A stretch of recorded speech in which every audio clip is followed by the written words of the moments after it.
All right, YouTube says we're live. Hello, hello, hello. How are we doing on this fine Sunday? Just thought I'd try it out. Streaming on a Sunday, you know. Maybe things go well. Maybe a lot of people comes by and have a good time. And if they do, well, then we'll know. Where on earth did that go? Mode. Oh. Then we'll know that we will continue to live stream on Sundays. I'm doing quite well. Quite fine, I must say. Well, if it isn't Flaze Flame. Hello, my dude. How are we doing? And you ask what I'm doing? Well, we're writing on this good Sunday. I hope things are moving along with your soap opera, how tedious it might be. Okay, let me just go here, and then we go here. And I think we're pretty much good to go. So I haven't actually written all that much since just about a page since Wednesday. I've been doing other stuff, notably getting my highlights video from. I've started watching Brandon Sanderson's writing lectures, and I'm going to do highlight videos of those, and where I talk about the things he says and relating it to my own stuff. And the first video just went up yesterday, so go watch that if you're interested, or go watch the lecture. It's free on YouTube and it's awesome. Let's say I'm doing a chapter that once again has taken a month. Not gonna be here for long. I need to write maybe 30 minutes. Well, honestly, just the fact that you dropped by means a lot. Thanks, dude. I've been writing for 2 hours and I got 1 page to show for it. Yeah, it is. It is what it is. It is tedious sometimes, but at least once you get it done, it's gonna be awesome. All right, why don't we just get started here with our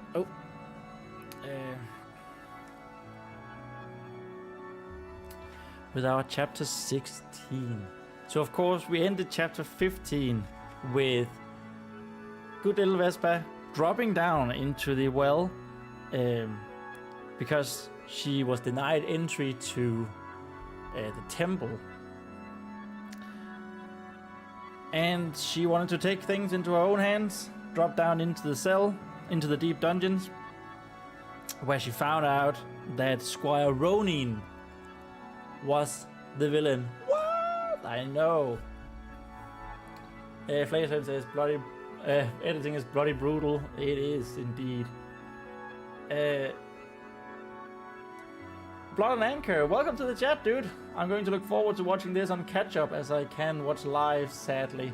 Honestly, just the fact that you're here right now is amazing, and I'm so happy to hear that you are watching the VODs. That's amazing. I hope your pirate novels are going well. That is awesome. Anyway, Squire Ronean is the person who seems to be the villain. Or is he? At least that is what Vespa is. You know, Vespa has had a little bit of a crush on Squire Ronean throughout this book. Maybe that's something that I need to lean more heavily into, but let's read this page here before we start. The anger was burning in Squire Ronean's dark, deep blue eyes, much more than his voice had indicated. Standing on the chair, stunned, Vespa saw a fury wash over the squire's face, as if he was restraining himself from attacking her at this very moment. Not even Squire Brendan had ever been as angry as this at her, towards her. I guess towards.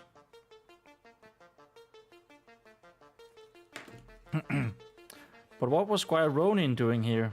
Shouldn't he be at the ceremony? Getting ready for the ceremony? Squire Ronean, Vespa finally said. Good thing that you're here. Look what Sire Brit...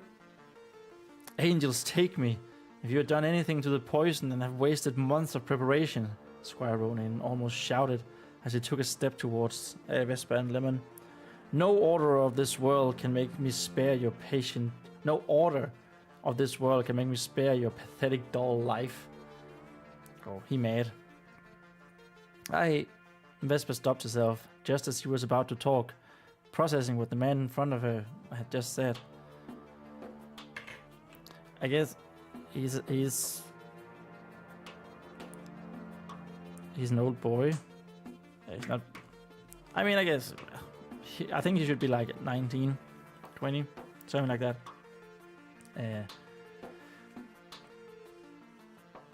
Squire Ronean worked with Sire Brendan.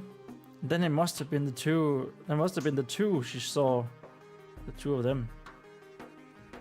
Two of them. The two. Oh no! What did I do here? Oh my god, that was terrible.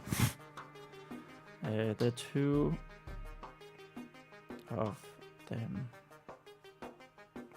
She saw when she was down here the very first time where she had learned of their terrible plan. Vespa guessed that it made sense. They were Paladin and Squire after all. She also felt a tinge of sadness as she stood on a chair.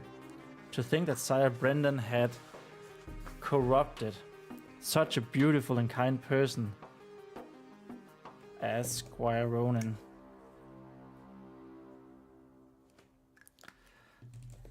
One who had only ever been kind to her. The sadness got replaced with her own anger and even more hate towards Sire Brendan. Squire Ronean, you don't have to do this! Vespa tried to inspire some courage to do good again in the furious man who had entered the cell. Just like Sire Neil had done in his story of the pirates and the giant sea monster. You can help me prove that Sire Brendan is the one behind all this, and then we can save the... Sire Brendan? Squire Ronean interrupted again and halted. And then he laughed, a deep, terrifying laugh that Vespa had never heard him nor anyone else do.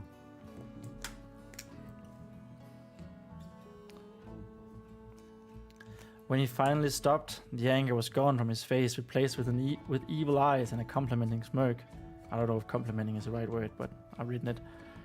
You really think that the oh so righteous son of the evening would do anything to hurt his precious weak order? That's order with a capital O. Vespa's breath stopped as Squire Ronean spoke, but that would mean she didn't get to finish her sentence. Squire Ronean cut her off. If it wasn't for that stupid paladin, you would have been well on your way to Jehela right now. Your dull body lying in the waters of the well right now. Instead... and we're off. Oh, Flame say, I'm gonna ride for 2 more hours. My body will break before my will does. Oh, so dramatic. Well, you are a rider after all.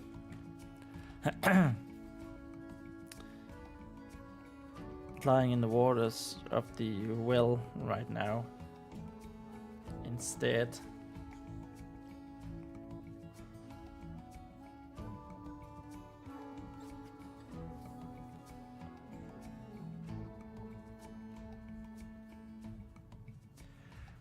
With no one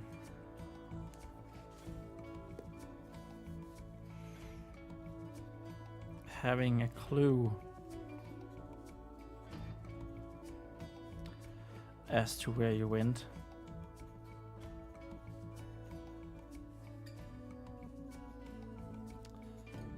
I might even have told them. I might even have told them.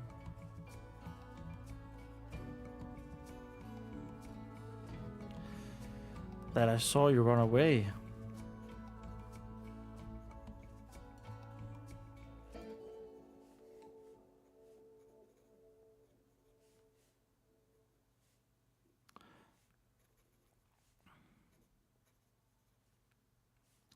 Run towards towards Riverford.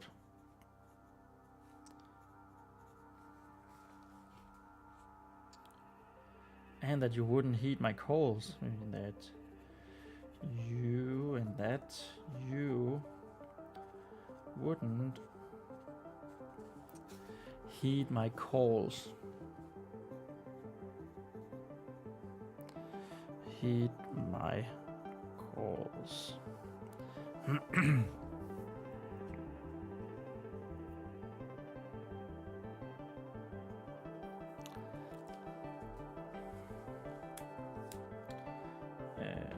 Might instead, that was here we started.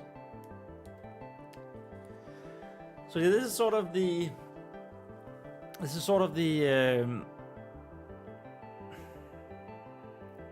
I guess this is like the villain's monologue, him telling that he was actually behind everything, but I sort of don't want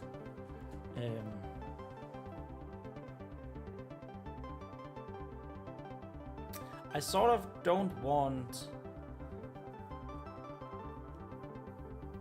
it to be like a monologue.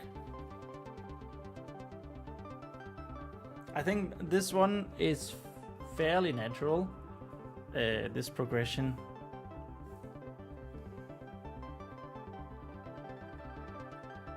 Because he's complaining about Sire Brendan and saying that that he was actually the one who saved her there.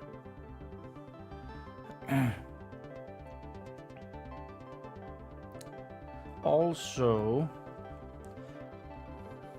Squire Ronean is a drowner. So maybe he doesn't say Jehela.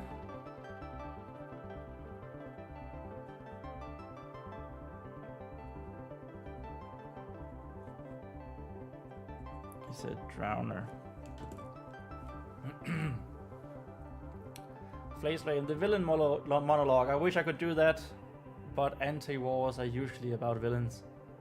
Without villains, since the war is the thing being demonized. Well, I guess you could say that. I think I could still, like, I know you have this this great big battle with two sides, where you follow both sides, but I mean, if you have a more traditional, morally good and bad story, there's no reason why there couldn't be a villain in the war, right? But yeah.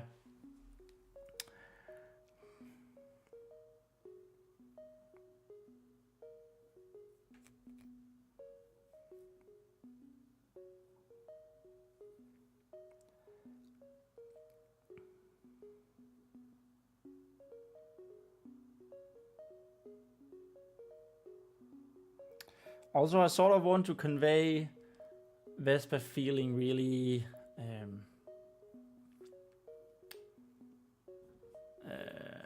why is that so?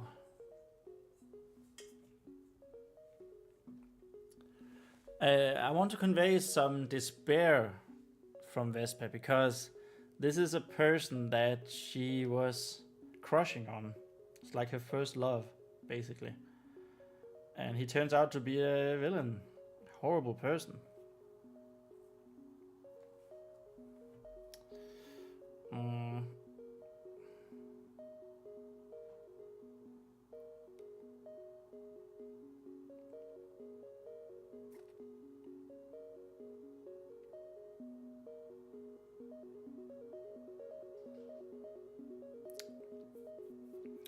Flame says there are villains and good guys on both sides, but that line gets more blurred as the war begins, breaking morality and humanity, which is ironic, since the war is fought by humans.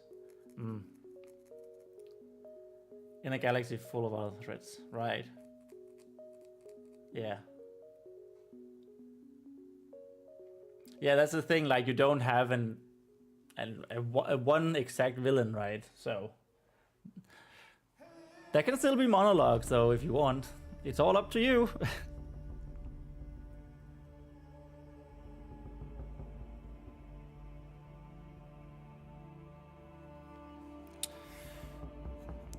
And who knows?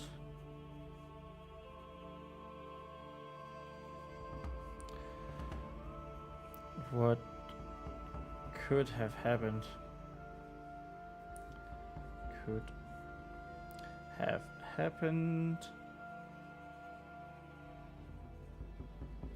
Who knows what could have happened?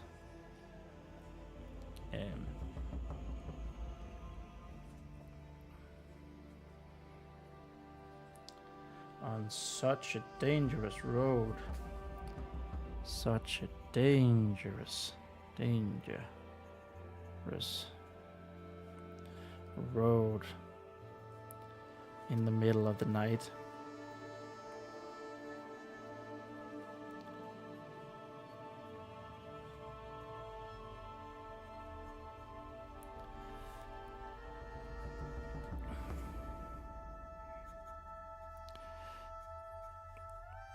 Another wicked smile.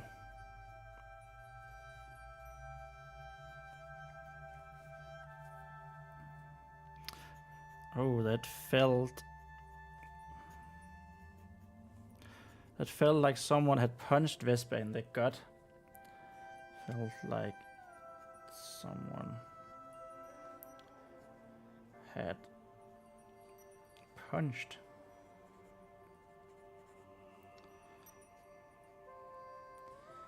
Vespa.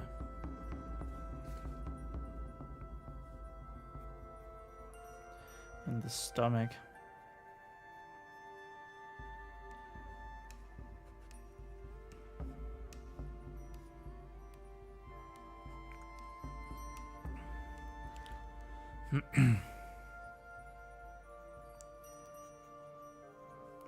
And if the oh so righteous. So I know I already wrote that right here. I already wrote it up here, but that might be, sort of reiterating.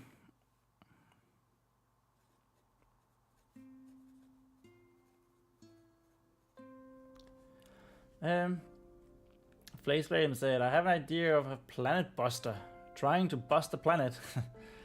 But does that make them the villain? It's evil, sure. They have lost trillions. It's made very clear that it's an unpopular opinion, but the leader get to choose. But does that make him worse, since the other leader is ignoring truces and attempts at peace? Hell bent on destroying the other side. Both sides are not good at all. Nice. That's cool to convey some some gray areas there.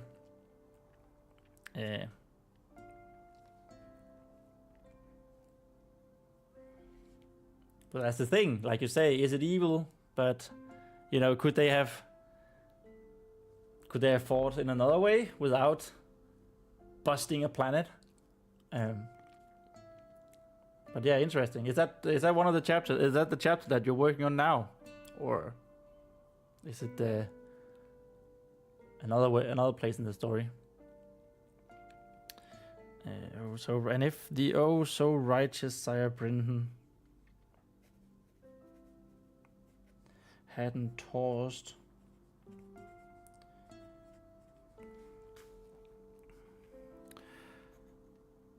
you his gauntlet in a fit,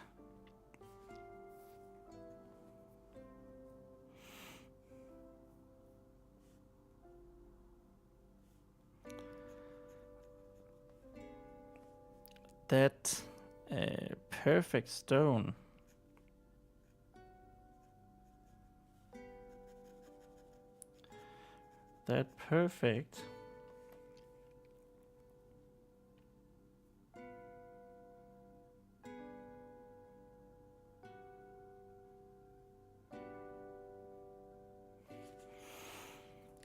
that stone would have made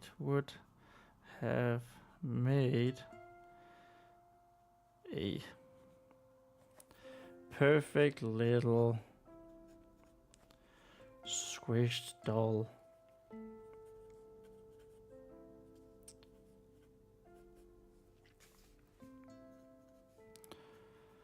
on the courtyard.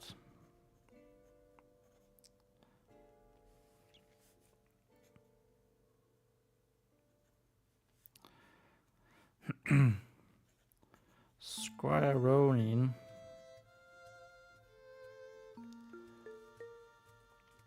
Flame says, and the good wants peace, while the other side bombing cities and planets. They have no choice to fight. If they don't, they die. It's a plot point that for the democracy, the war becomes more and more unpopular, or the good of the war. But in the end, they look evil because they're ignoring the bombing of planets. It's some big questions that you got there. Real big questions. It's cool.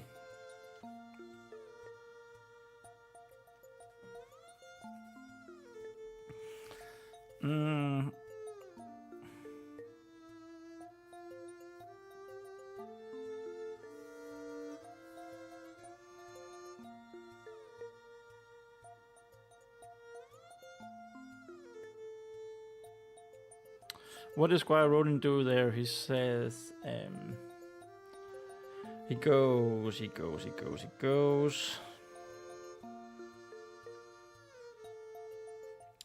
Just continue, I guess.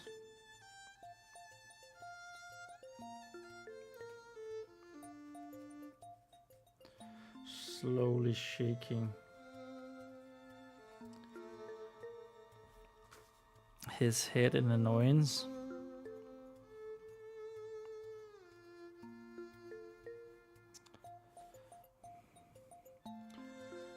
Without breaking his gaze.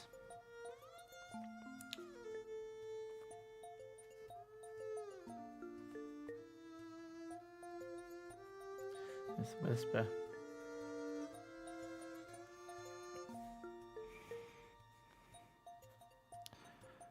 Vespa, who still couldn't feel herself toward, no, she still couldn't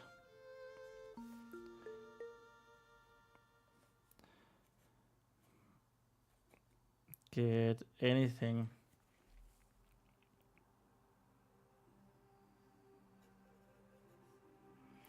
Still couldn't get any thought.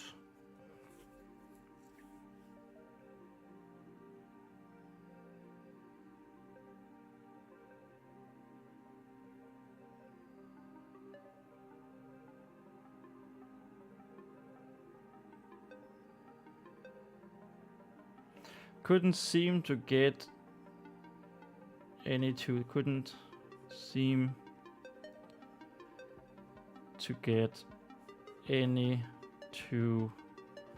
thoughts. Doesn't make sense, does it? Flame said it's my concentrated view on war in its purest, most optimistic and realistic form. It doesn't sound very optimistic, I gotta say. The good is actively hampering the war effort, where if they didn't interfere, the war could have ended sooner, saving trillion more lives of soldiers.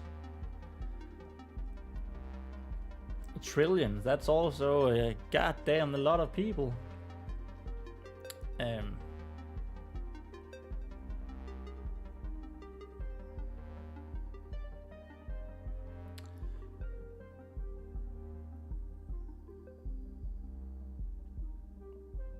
But then you're also saying that you shouldn't interfere with the aggressor, right? Which is not a popular standpoint. If the one started the war, it's kind of on them. On where am I? On them.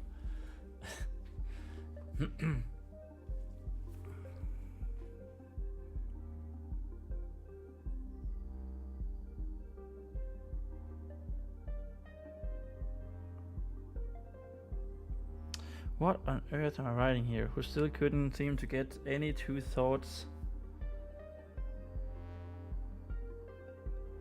to be coherent. Ah, this is bad. To be coherent.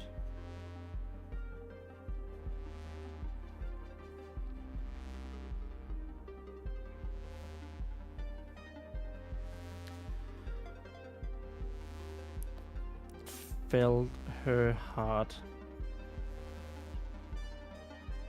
sink.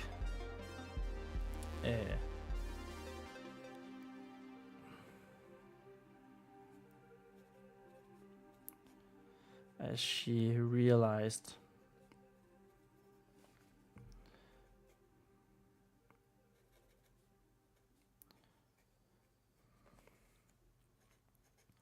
what Squire Ronean was saying.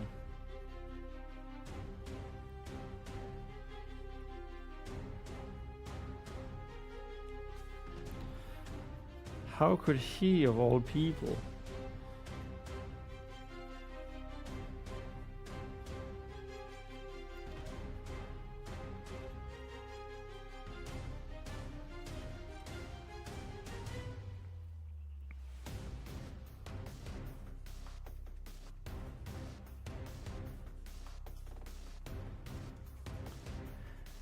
be the one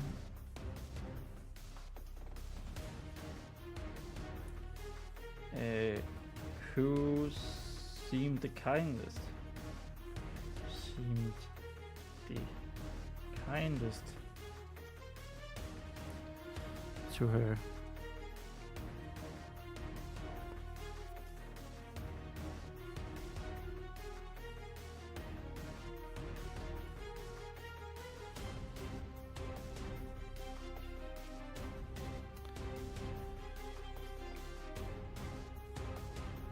She was having trouble. She was having trouble breathing.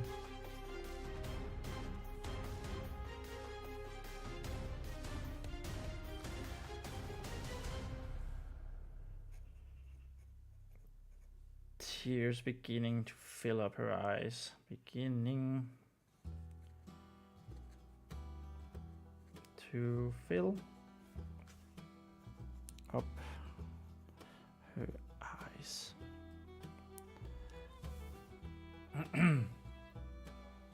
Place Flame is what I'm saying is that when it's developed so far that they decide to use a planet buster on a capital planet of trillions, morality has gone out the window. It's the loose condition of the democracy, the people detesting the war so much that force it to stop, thus in the long run causing more chaos by having two nations pissed off at each other. Pissed off, that's one way of saying it. Definitely one way. Sounds a little more severe maybe than pissed off, but alright.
So this here is our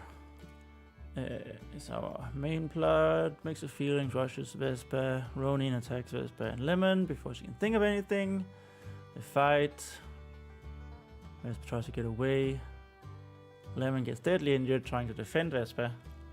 Vespa escapes with a vial of poison and Lemon in arms. He doesn't get far as Ronean catches her running away. He makes a climb down the catacombs as he isn't allowed to kill her yet. So yeah, we're going to need to have some action. Flame says the loose condition of the autocracy is their supplies and endless fleets being depleted. And the democracy marches to the capital with fully fresh fleets because of the industry.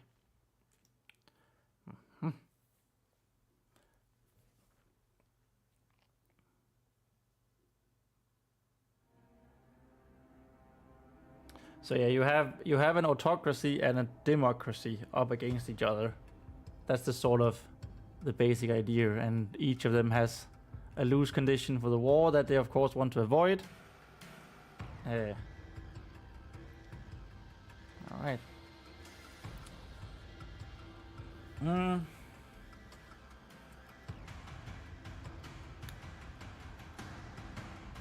The way I imagine, if the two nations just cease fire, which is what the good want, not peace, they just wanted to stop. I see it like North and South Korea. Right. Yeah, so it's like a demilitarized that could sort of burst. It feels like it could burst at any moment.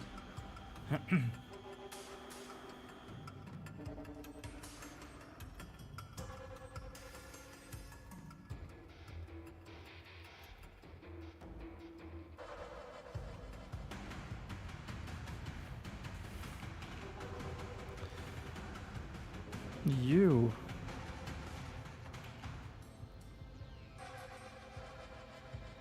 She finally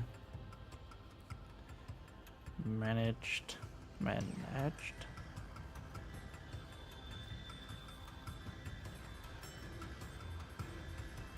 to say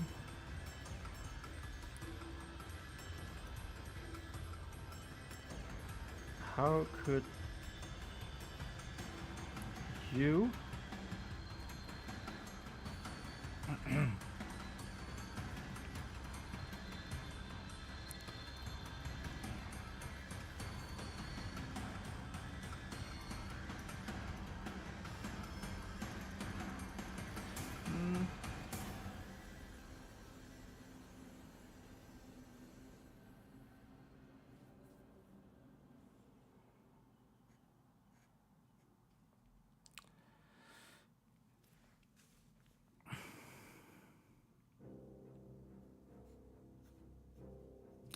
Oh, it was easy. Most of it.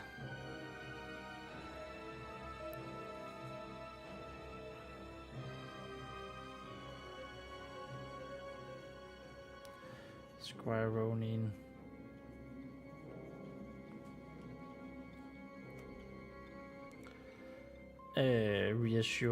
Assured her.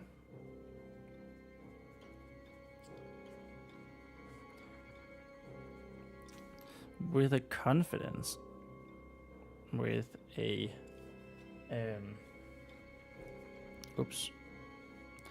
with a with a confidence, with a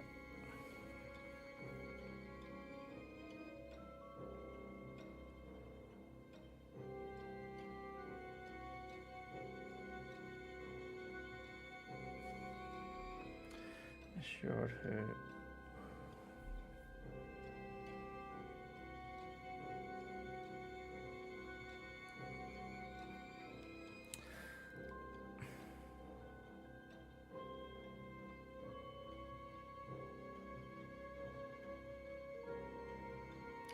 with a haughty confidence. That's a good word, but not the one I'm looking for. Arrogant confidence. Oh yeah, let's go with that. Flame says, in the long run, if one nation doesn't fall, or peace and unity has made peacefully, humanity is gonna get attacked in the future because of the weakening the war has created. So is that sort of setting up for one of the next books then? That is going to be the weakened humans against some unknown entity. Without spoiling, of course. Assured her with an arrogance. Vespa had never imagined, had never thought he could possess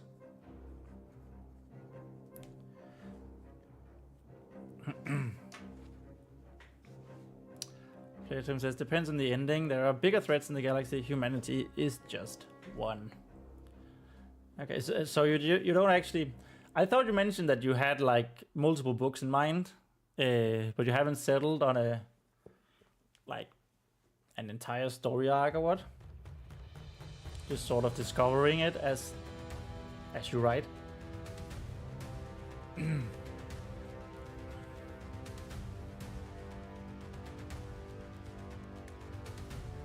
Like I said.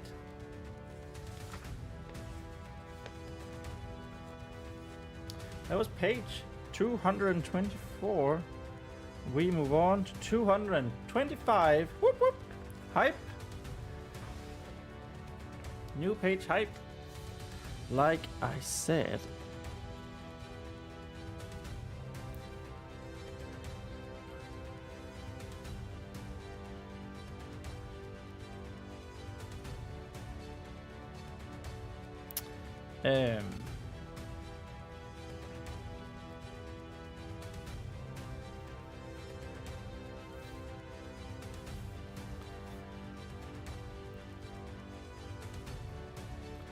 The paladins of the vigorous oath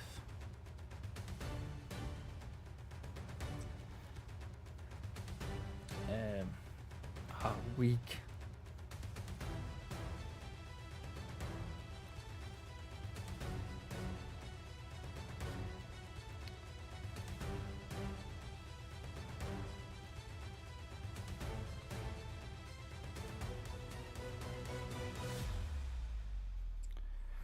We have been operating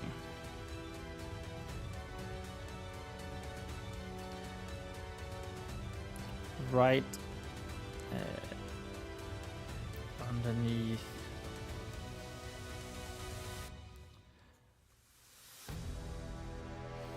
their noses. I don't know if this is a good sentence. Right underneath their noses for years. And they still haven't got a clue, and they still haven't got a clue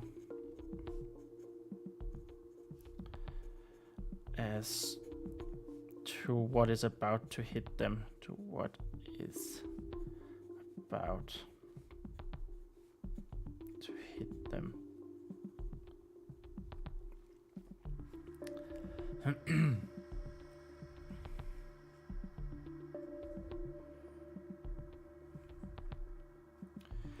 Another evil smirk.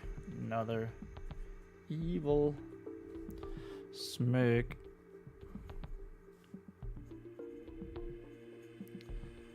Another punch.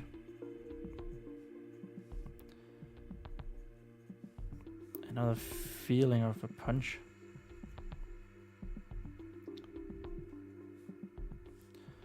Into Vespa's stomach.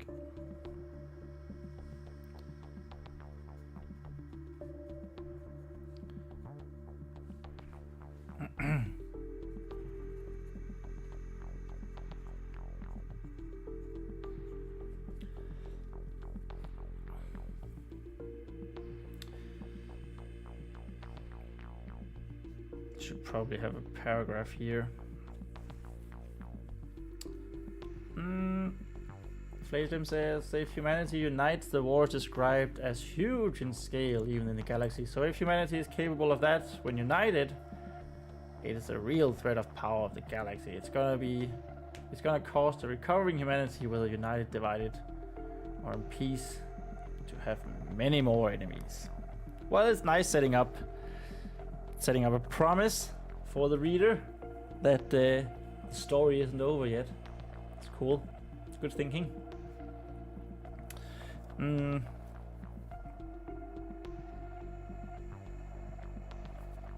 This also sounds weird.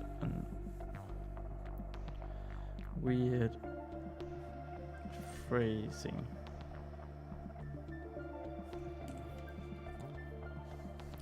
Earth isn't gonna have a fun time. To be fair, Earth rarely does have a fun time. Especially not right now. Just saying.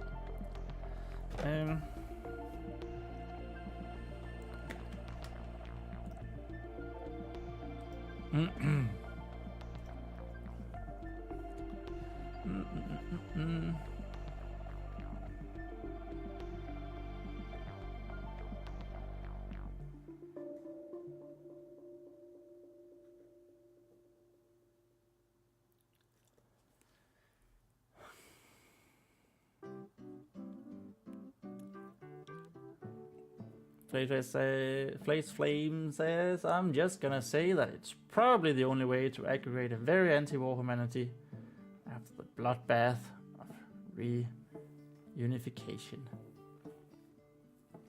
Alright. Alright.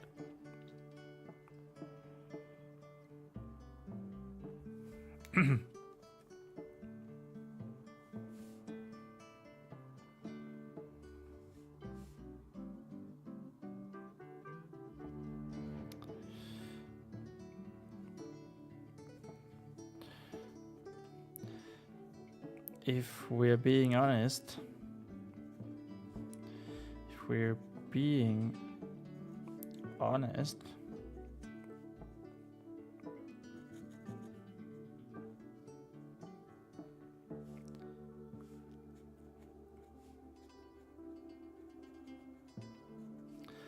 the hardest part has been making the poison.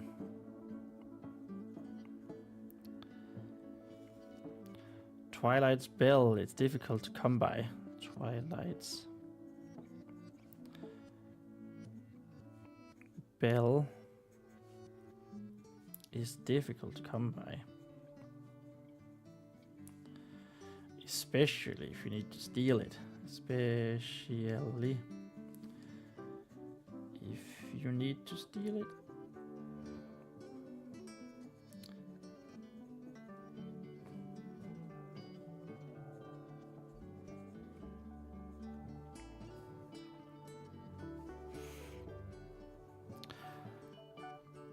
And making sure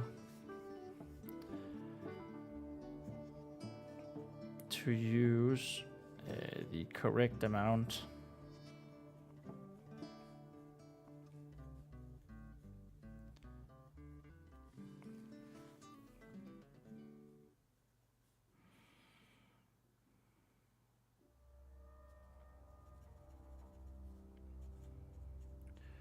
proved even harder still. Even harder still. I'm thinking here actually, maybe there should be something, someone who got sick because of it. So Riptide, the horse, died. Maybe we could add people getting sick.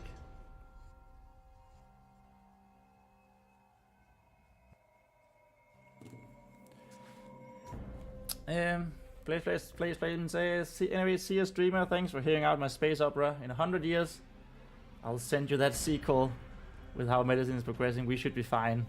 I can't wait. I can't wait to get those 100 years and 100 years of space opera. Go get them. Go get that chapter done, and thanks for dropping by. It's amazing as always. And have a good Sunday evening, Plague. Or wherever you are.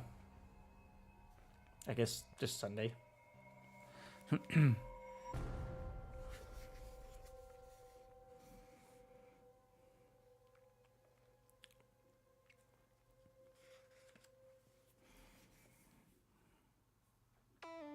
It is Sunday, yeah. I was more interested in, or thinking of like where in the day it is where you are.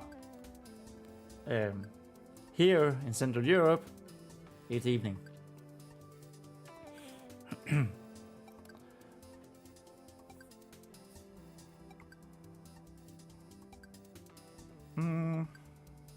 Let's use correct amount.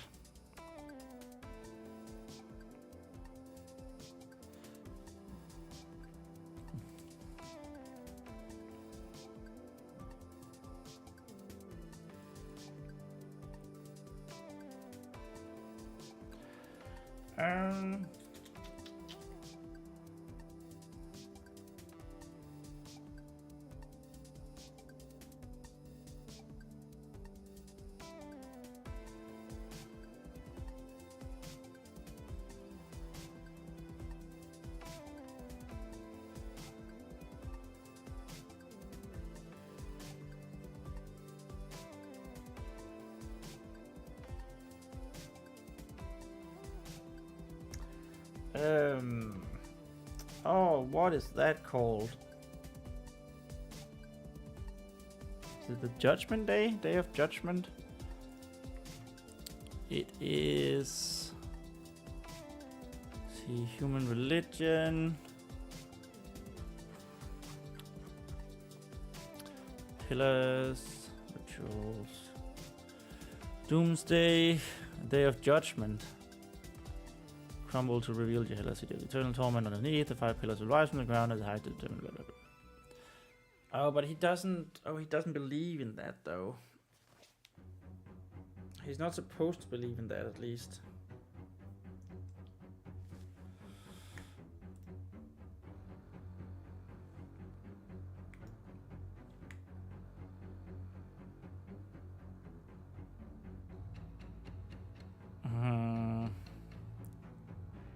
He believes in the flood.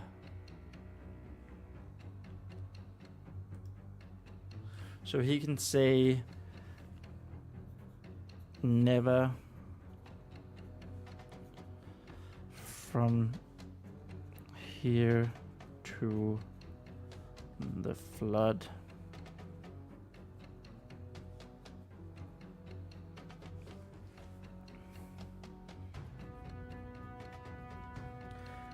Would I have imagined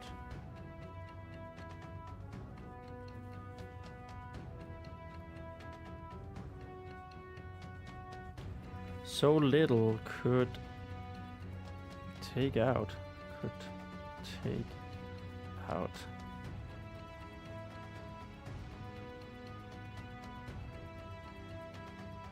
a beast like Riptide.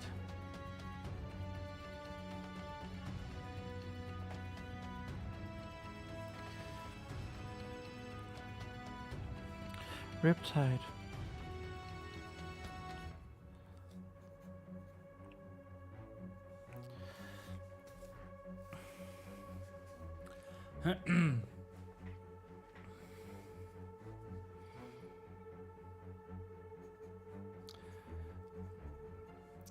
A tear found its way.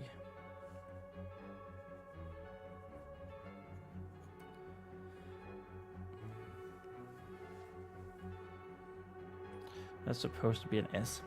A tear found its way down.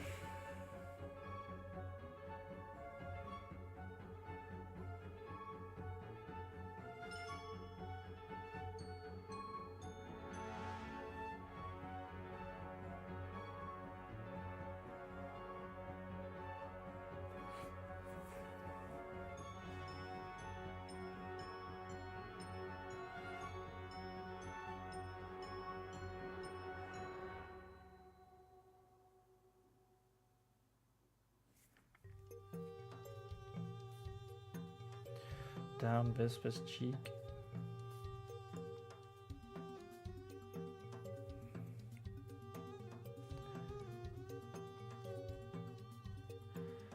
How could anyone do something so horrible, something so terrible?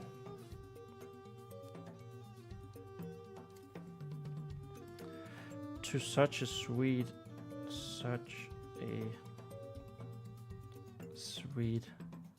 horse like riptide.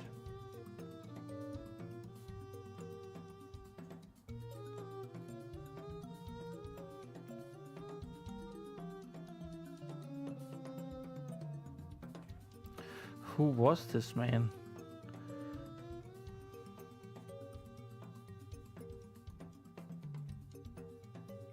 This man standing in front of her.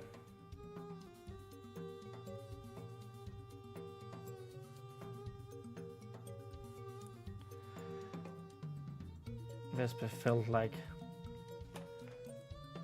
Vespa couldn't recognize the Ronean.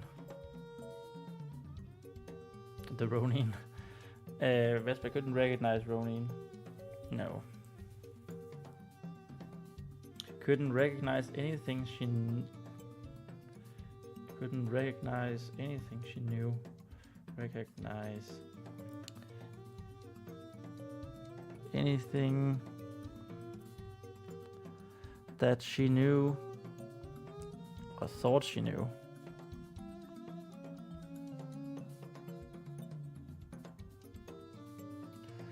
Thought she knew.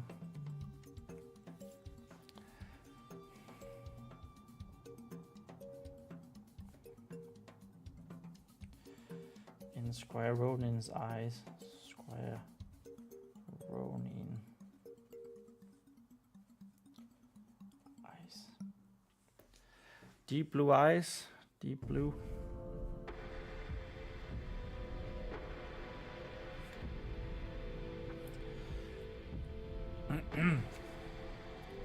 Deep blue eyes.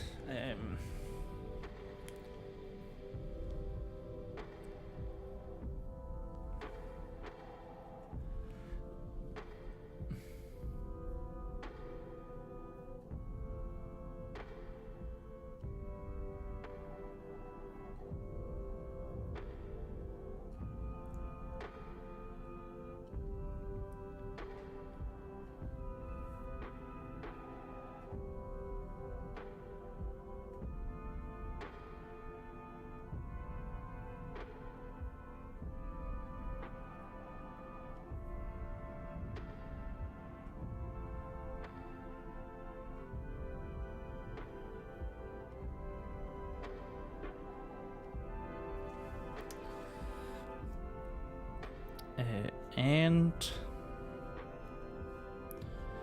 the flood will come sooner than anyone thinks.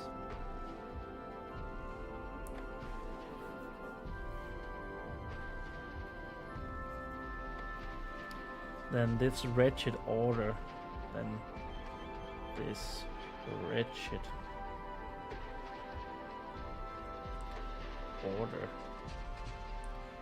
could ever imagine.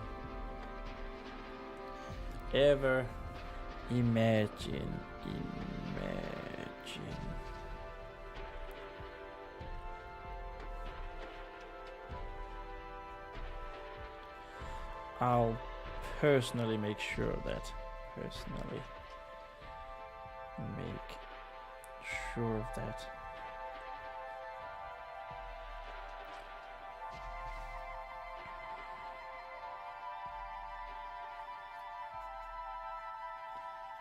He reached out his hand.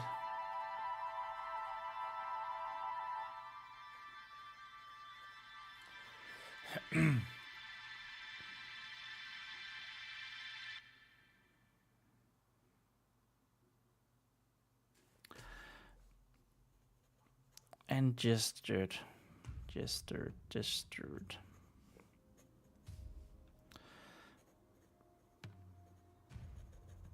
to the poison vial in Vespa's.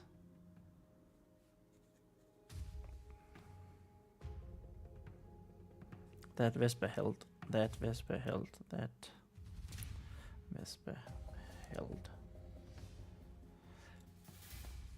Um,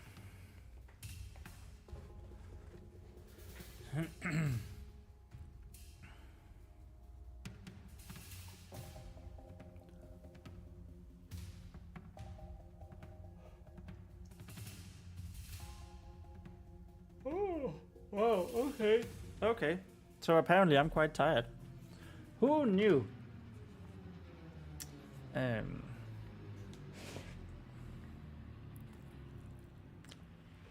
Cheers. Cheers.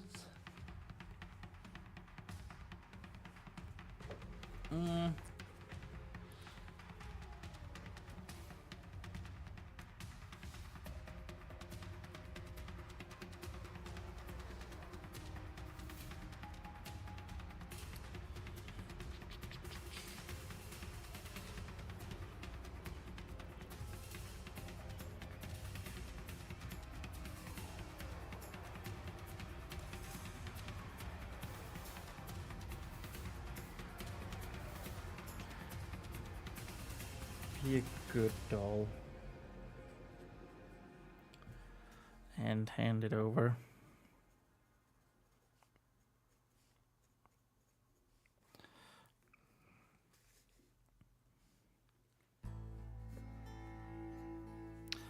I don't need... Oh, okay.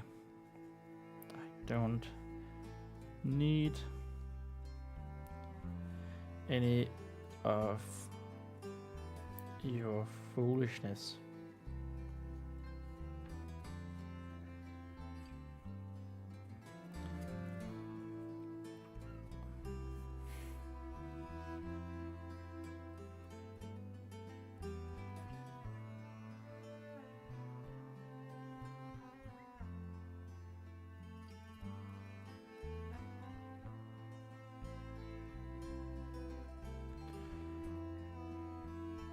Not right now.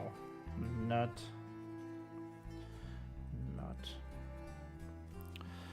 right now.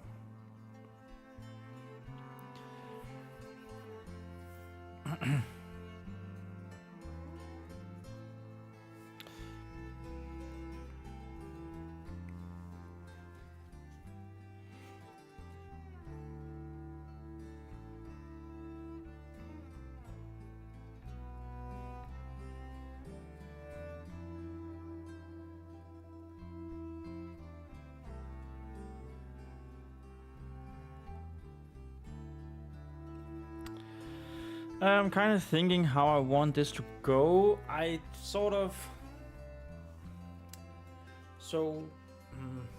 What I'm thinking is, Vespa, of course, denies him the vial. Lemon attacks. And Squire Ronean is going to pull out a knife and slash at Lemon, who lands on the floor.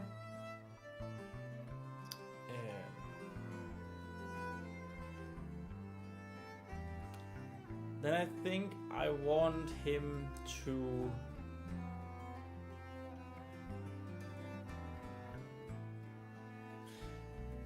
grab her and like push her up against the wall, almost choking her, basically choking her. And then I sort of want Vespa to push on Squire Ronean's spirit and make him making him stunned for a moment, I think. Then Vespa can drop down, run between his legs because she's so small, pick up Lemon, run out of the deep dungeons with, because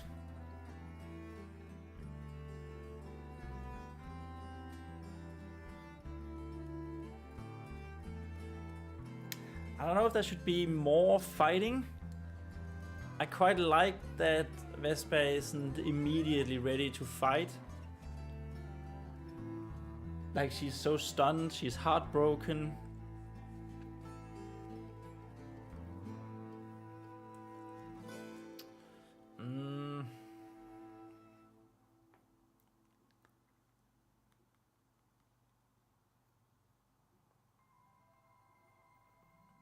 Hey, it's Miri! Welcome to the stream, Miri. So good to see you. I hope your moving is going all right. How are you today?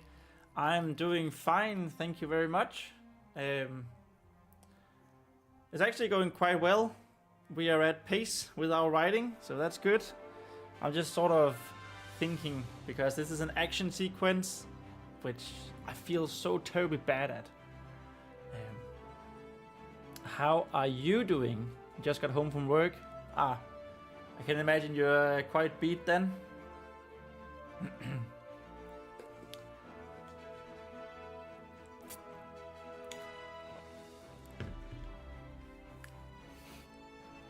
But yeah, we are in a precarious spot with Vespa. Squire Ronean has been revealed to be the villain, and he's sort of monologuing, telling her that he was the one behind everything. I'm ready to write. It's so good to hear. How's it going with your book? It is all I've thought of today. Nice that you're home and have the time now. It's so good to see you on the stream. It's been a while. Not that I expect you to be here or anything, but you know, it's always nice when you are, when you have the time to drop by. I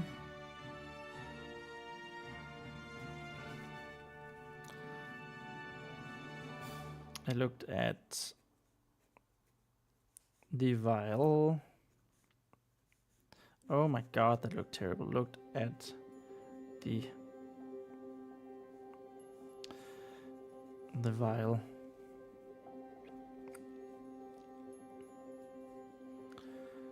Small vial of purple liquid. Purple liquid in her hand.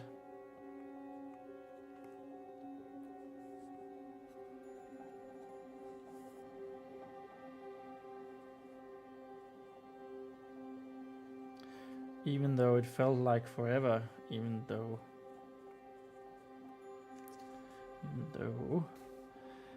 it felt like forever.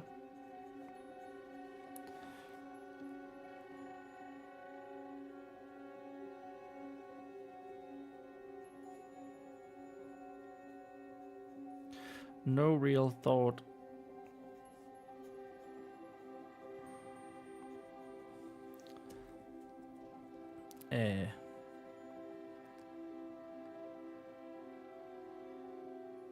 No real thought was produced. No real thought came to her.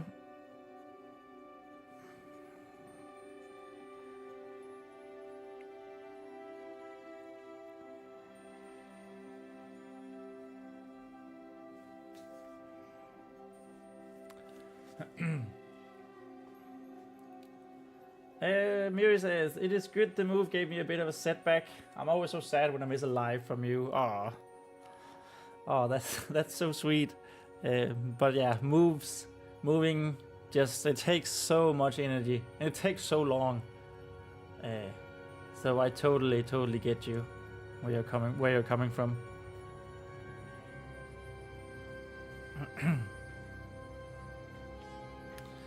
But it's good that you're here now.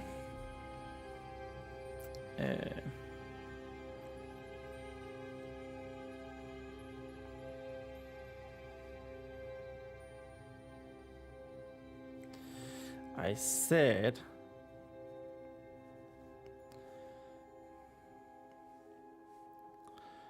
Squire Ronean demanded.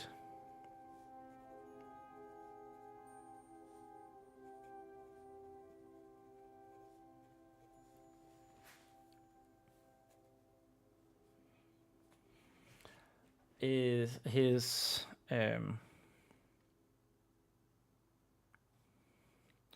gaze darkening. Gaze darkening.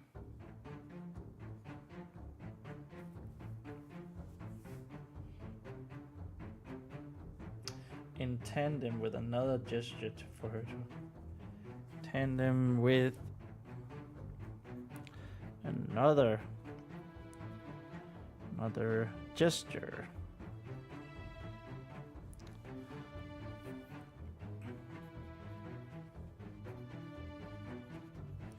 For Vespa to hand over the vial. To hand over his poison.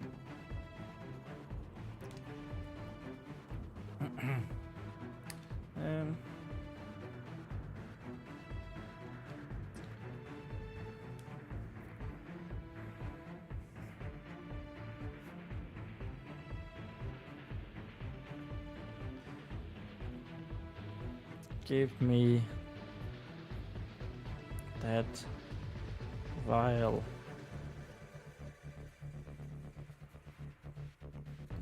We don't need you to be a troublesome doll. We don't need you to be a troublesome doll.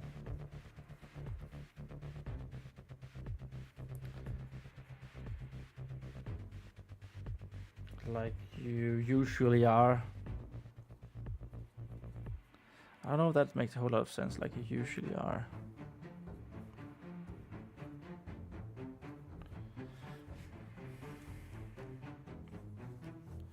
Sense making?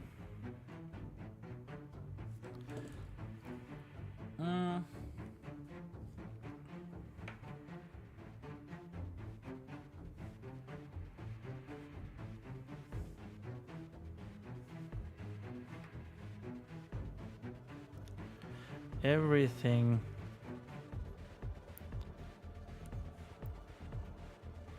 would have been so much easier, would have been so much easier.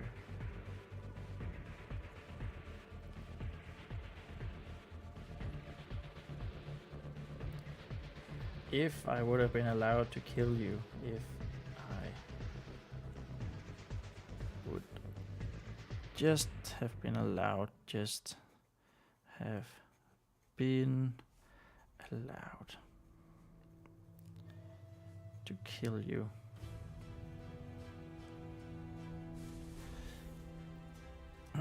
So I don't know if that should be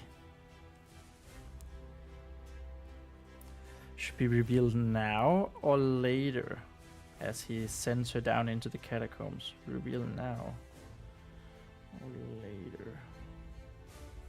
It sort of feels natural to have it revealed here, I think.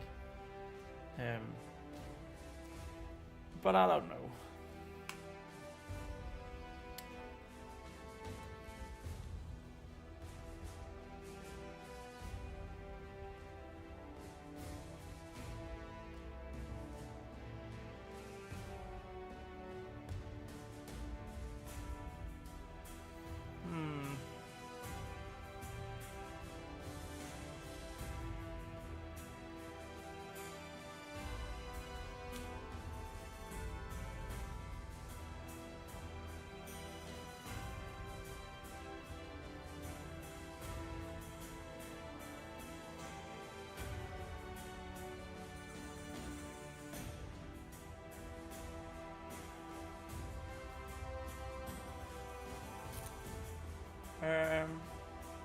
Yes.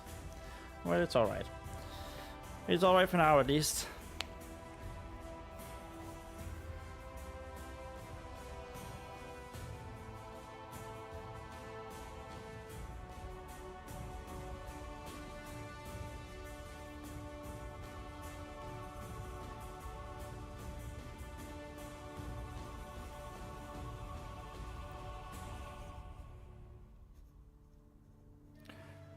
Vespa looked at him.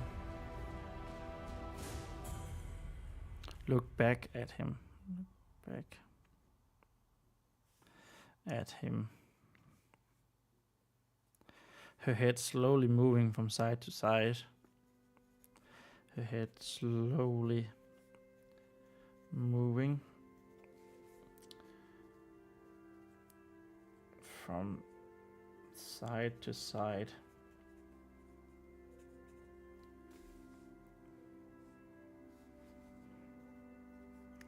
As she... her head slowly moving from side to side as she...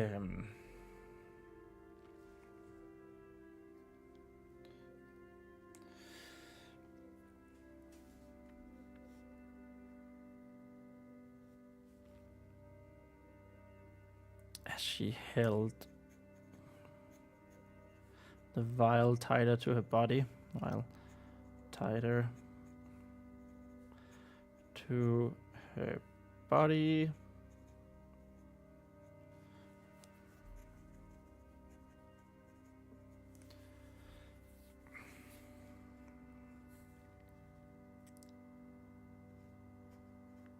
She wasn't really sure why. She wasn't really sure. Whoops.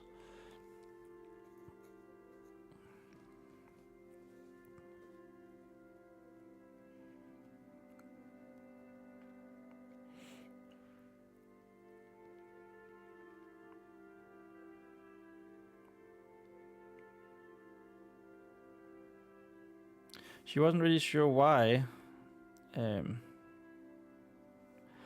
but it was the only thing she could think of.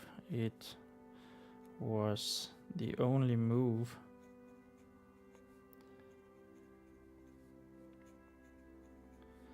that she could think of.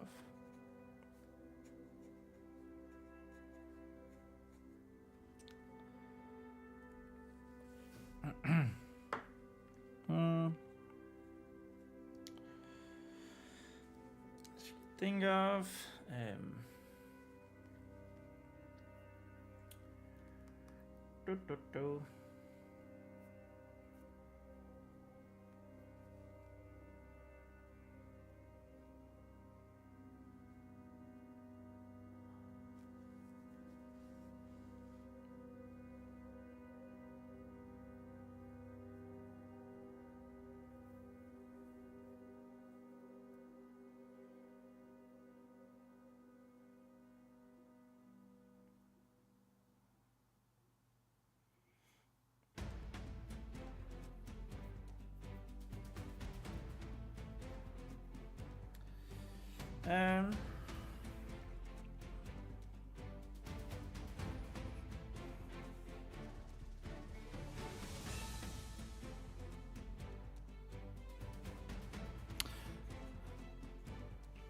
two loud chirps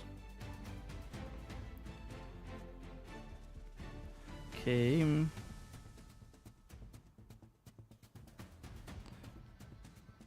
from her shoulder.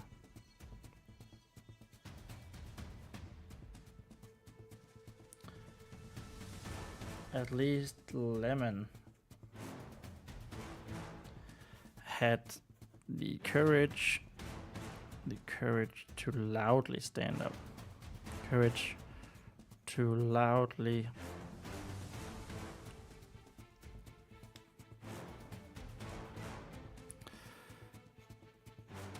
tell Squire Ronean off.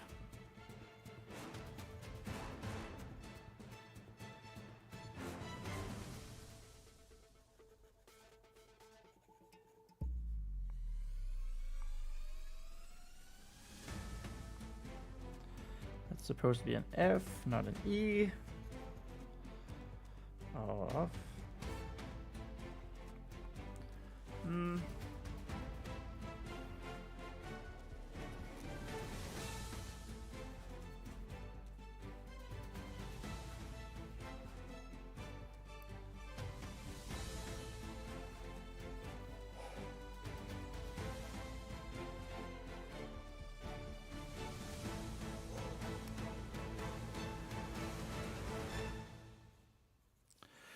You two are just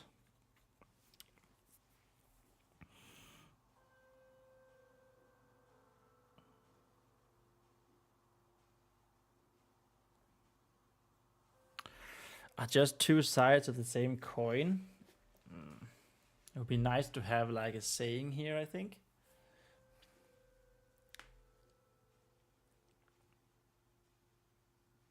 Two drops in the same ocean. No, that doesn't make a whole lot of sense. To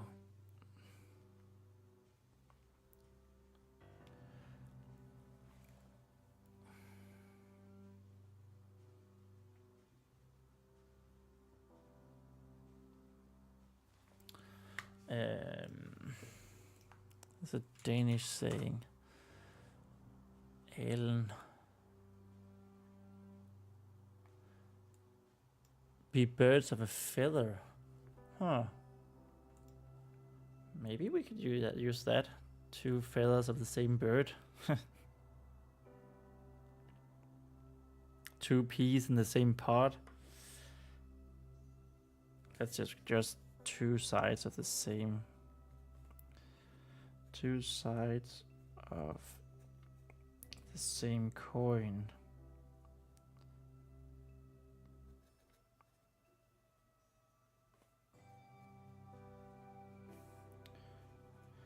Aren't you?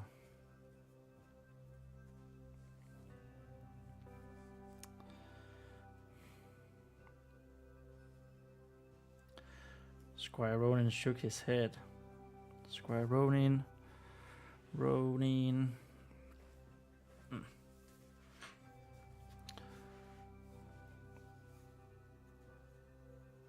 Shook his head.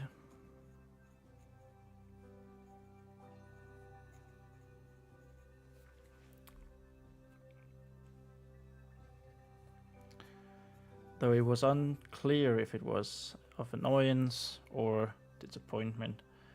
Though it was unclear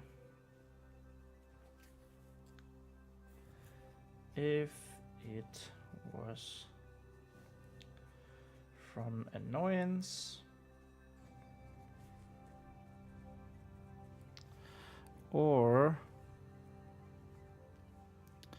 disappointment. Oh, I don't disappoint. It is one S and two P's. Disappointment.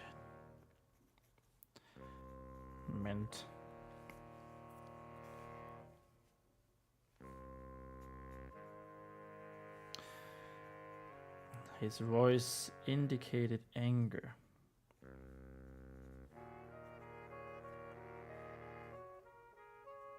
Indicated a rising anger.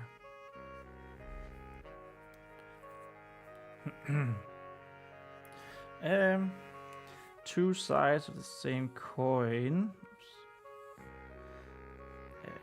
Can we get an in-universe saying?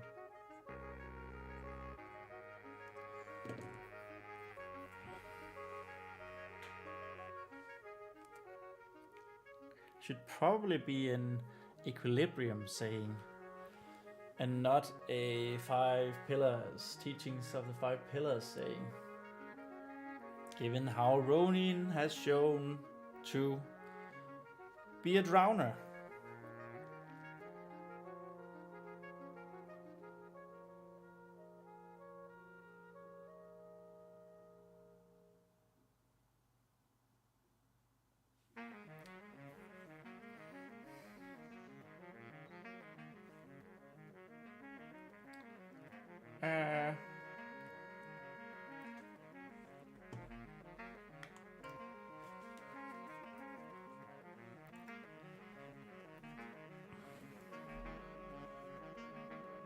His voice indicated a rising anger.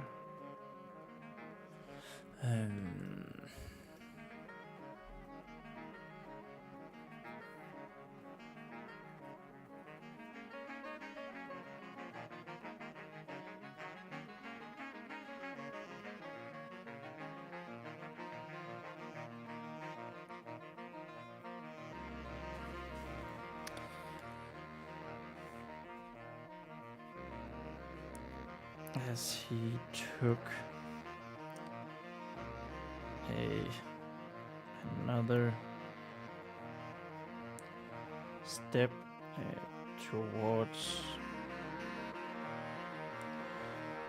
the pair, Lemon launched himself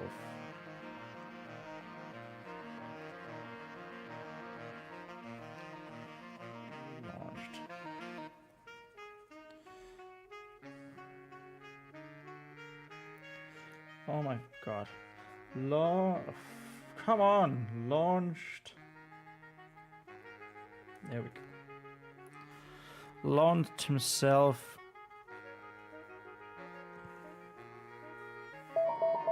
Oh. Hello. That was my speaker. Not if you heard it.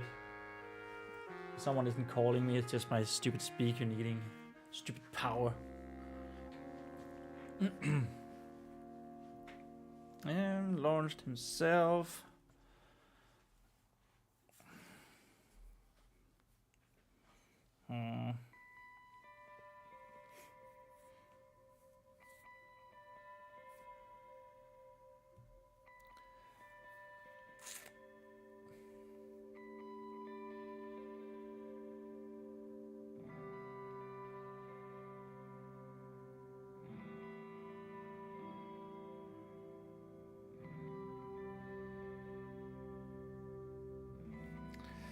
Lemon launched himself in a flurry of screeches.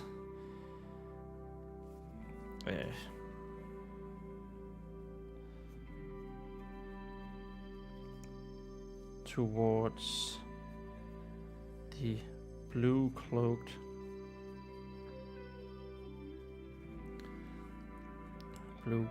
squire.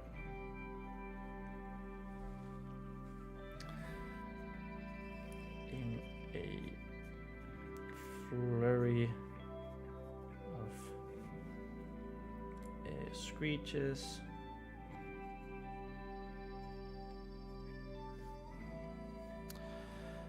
Flapping wings.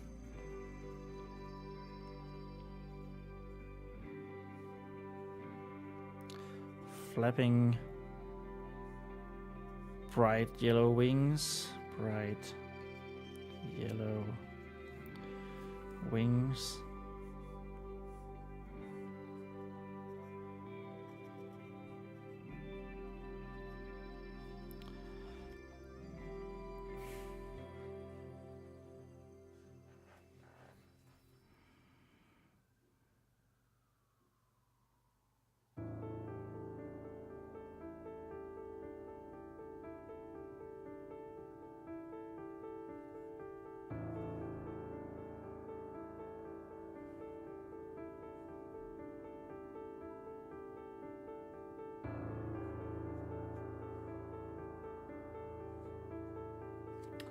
And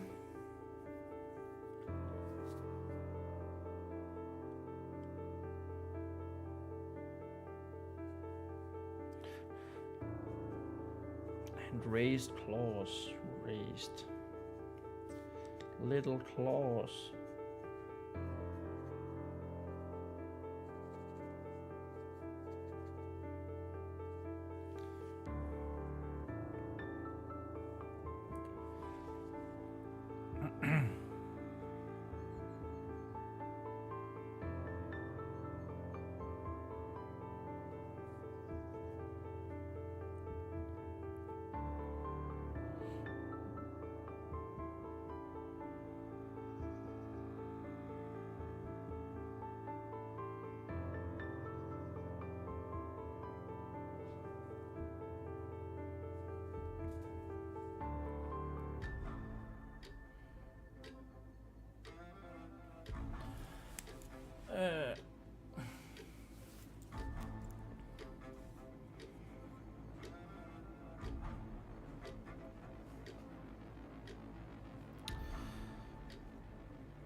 But Squire Ronean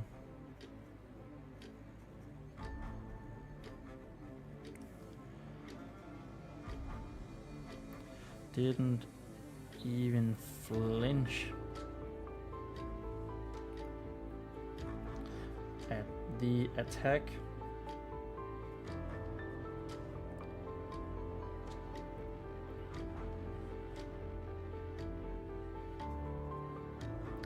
He swiftly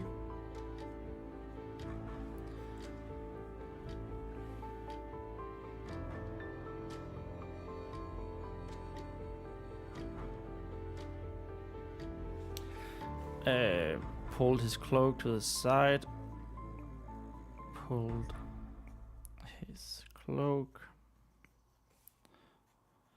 to the side,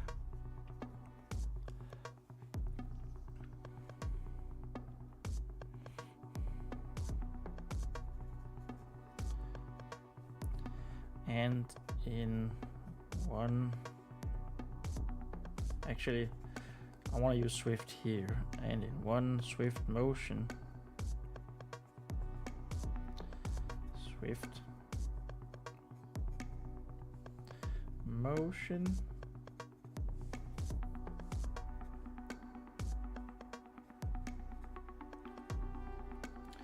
he drew a dagger from his belt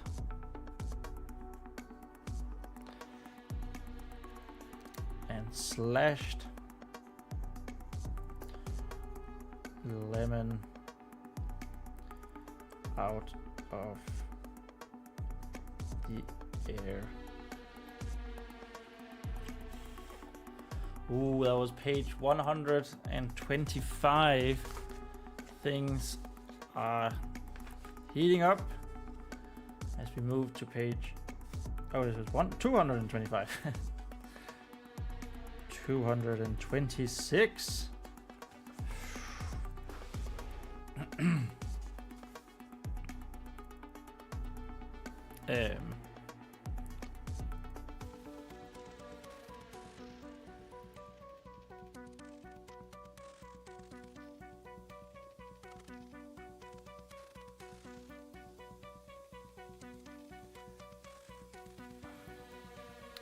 No, Lemon, cannot be.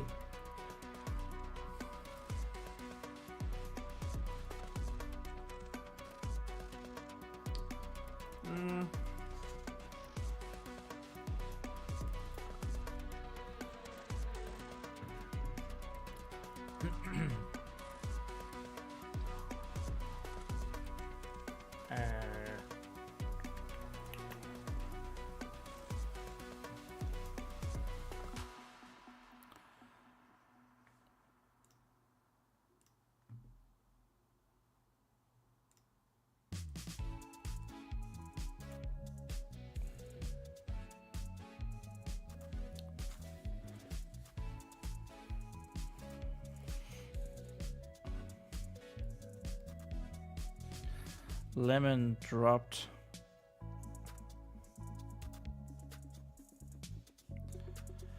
to the floor.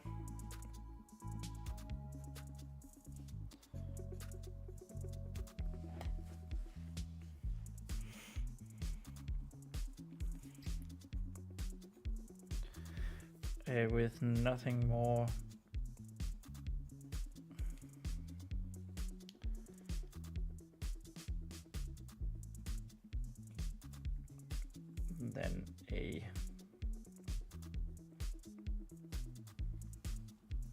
nothing more than a half with a screech cut short.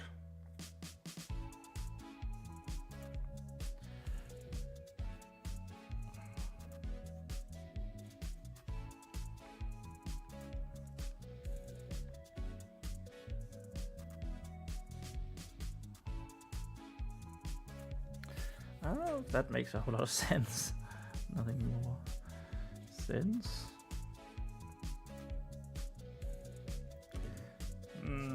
Screech cut short.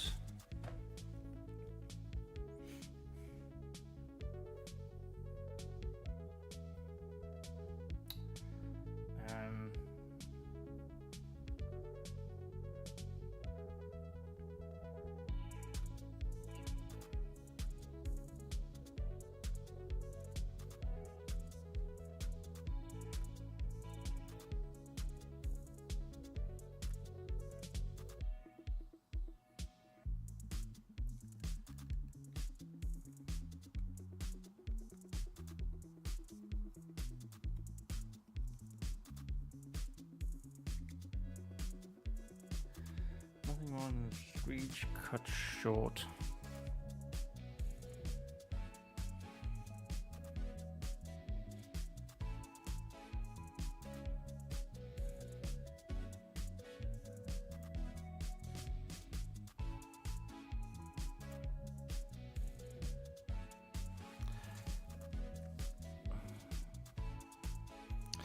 Lemon.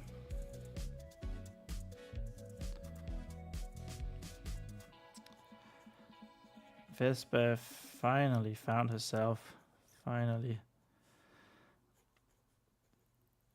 found herself unburdened.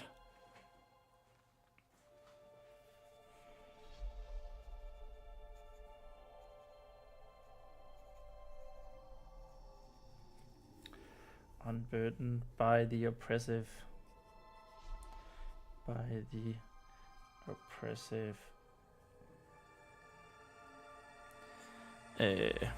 Pain in her stomach.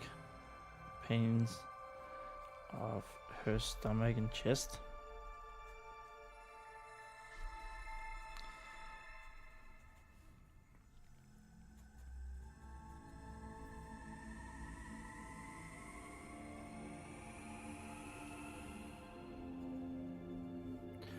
As she watched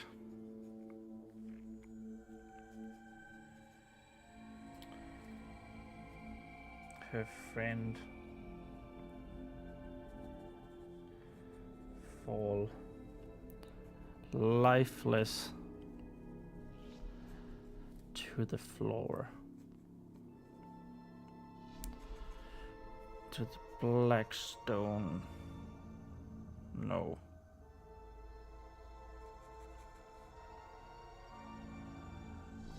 Yes, to the black floor.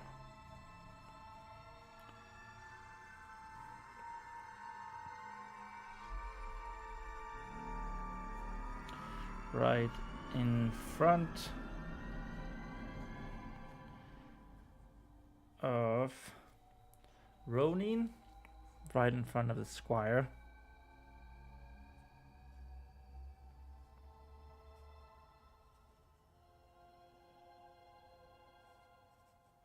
I don't know if I want to call him Squire Ronean so much that we're doing right now.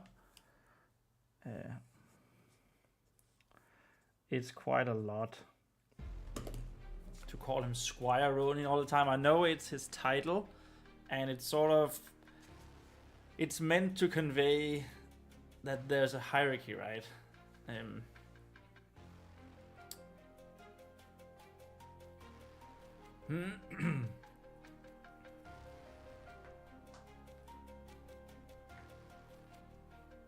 But yeah.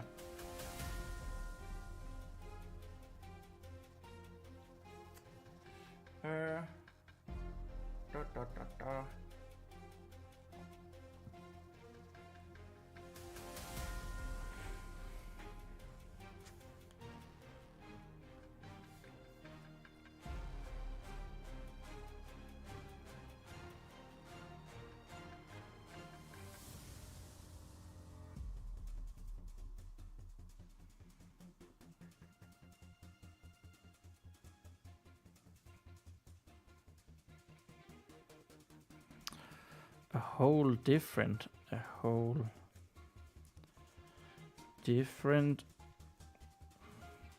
wave of emotion.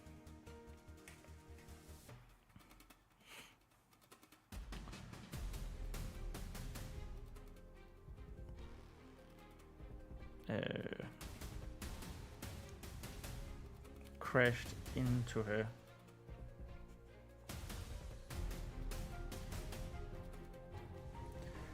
As she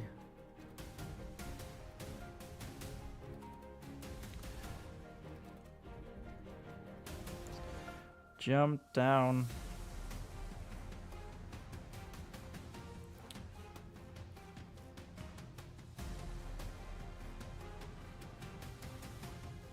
chair to help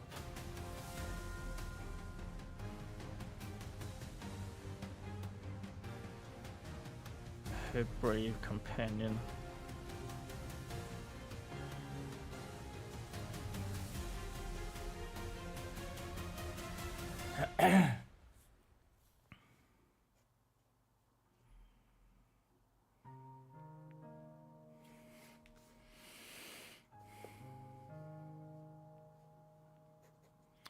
Ah, that felt good. Squire Ronean declared with a deep breath.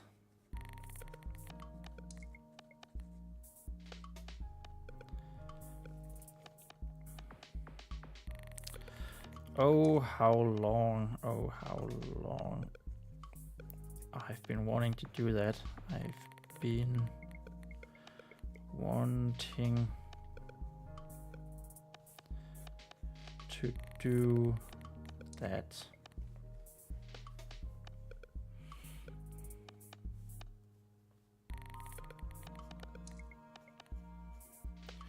Good thing that my orders didn't include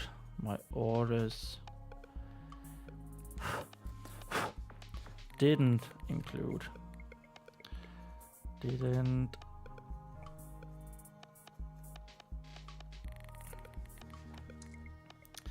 include small feathery balls. Small feathery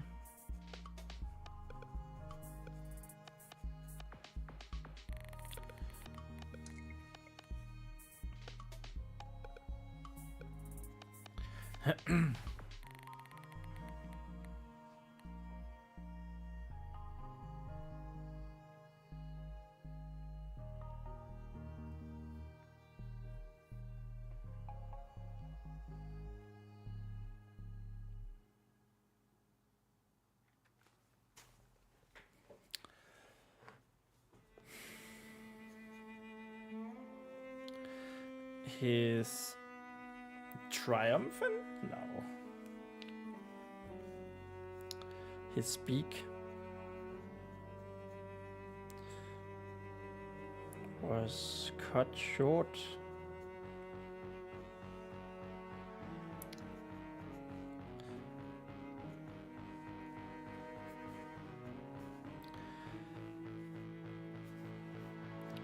By a crying Vespa.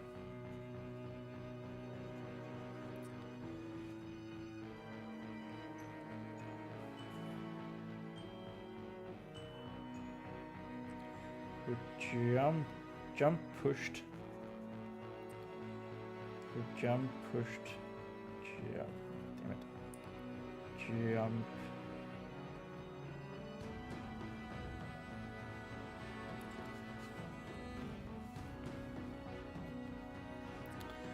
Jump pushed into the squire to get him away.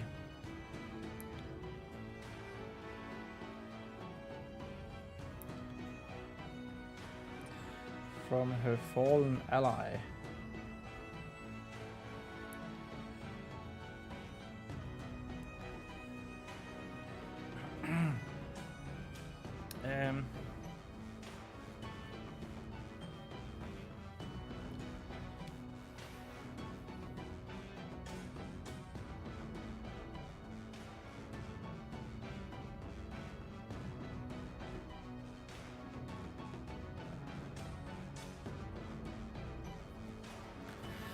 Get away from him!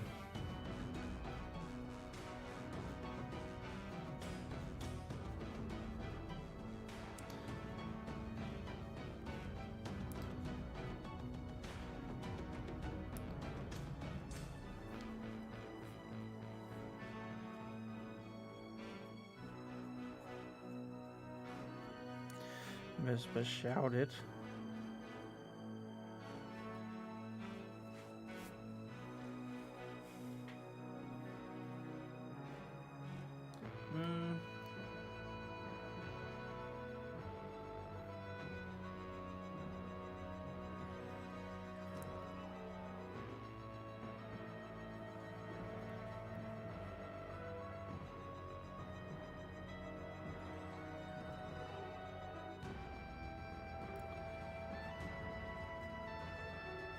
before kneeling.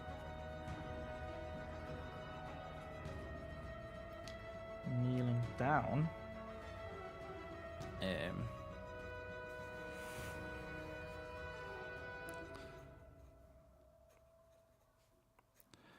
To her friend.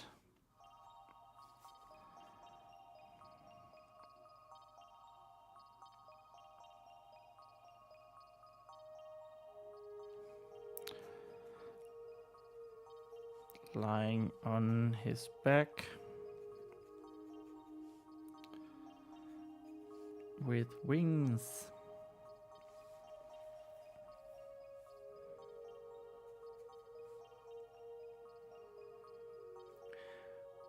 With wings spread on the floor, with wings spread on the floor.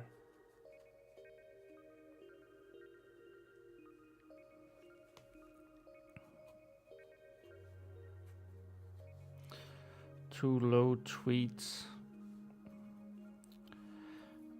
met her.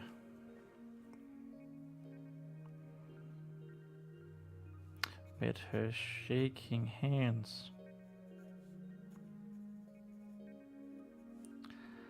One still holding the vial, the poison vial. One still holding the poison vial.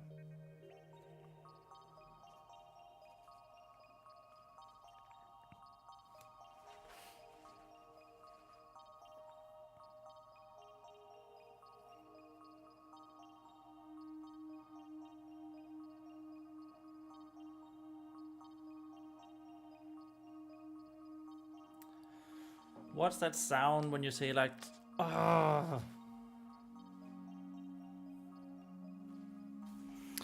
Maybe just Squire Ronean stifled a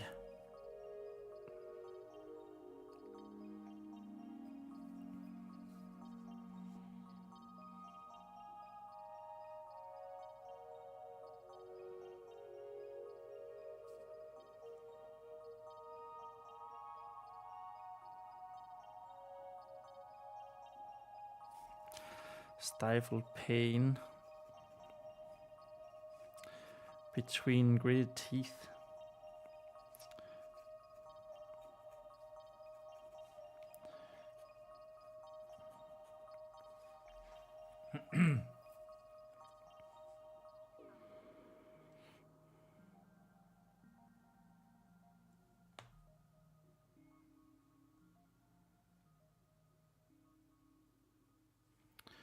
Stifled pain between gritted teeth.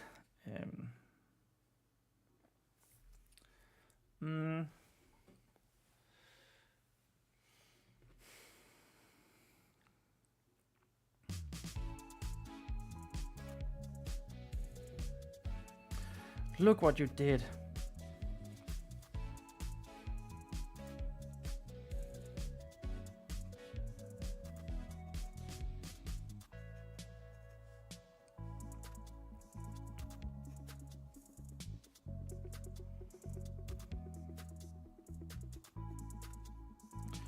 He harshly demanded.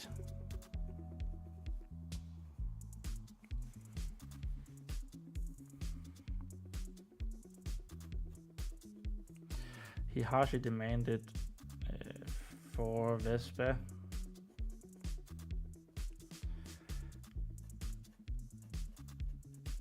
to look at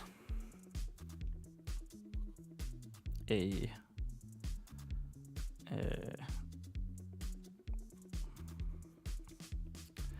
cut in his left palm.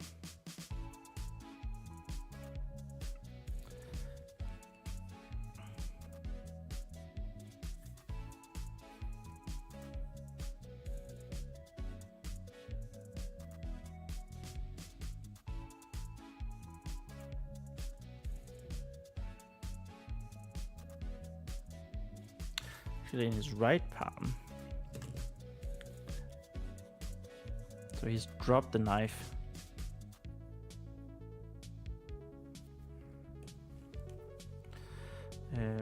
Just right-handed.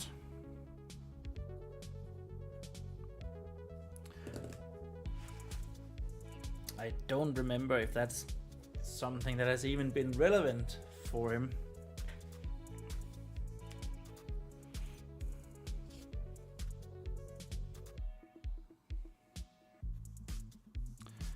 As he picked up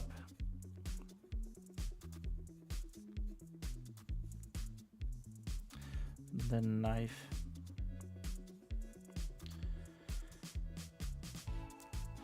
that he dropped to the floor, dropped to the floor.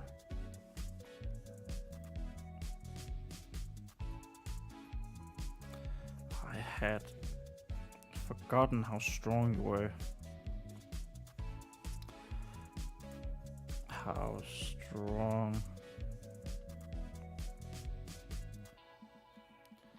such a little doll can be.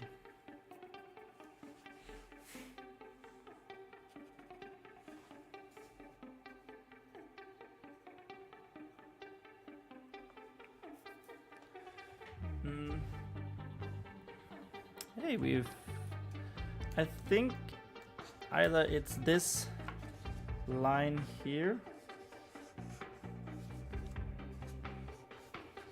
The next line that is 2 pages. This line. Okay, the next line is 2 pages, and well, we're making great pace today. That's nice.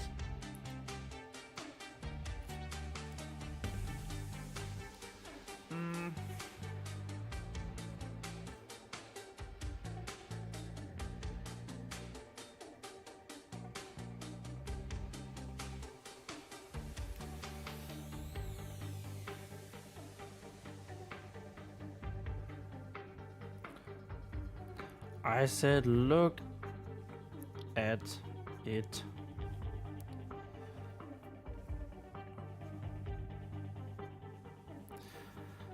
Vespa didn't care.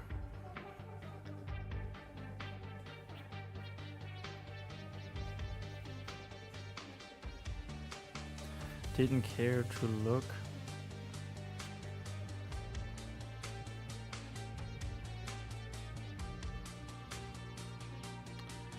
And simply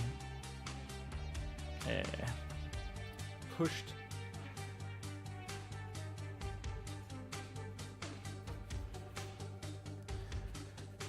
the squire's hand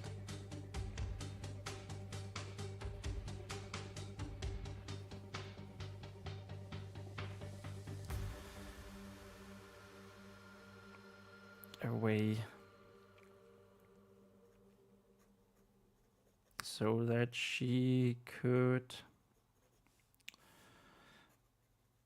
have a better look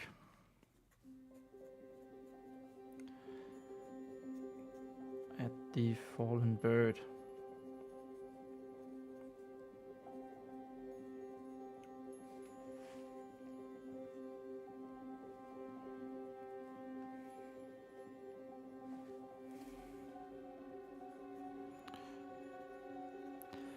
Lemon.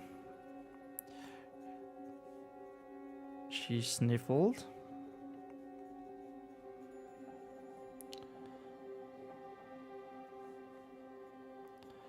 Are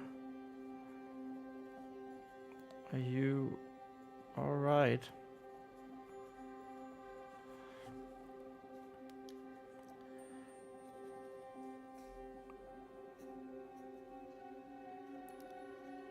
Of course, he wasn't.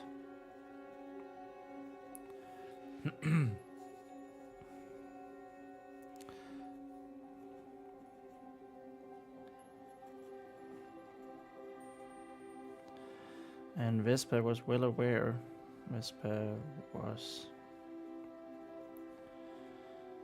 well aware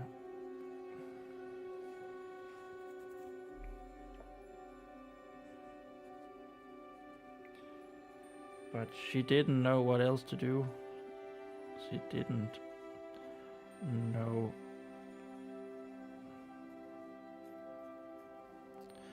what else to do. Should we have her punch him?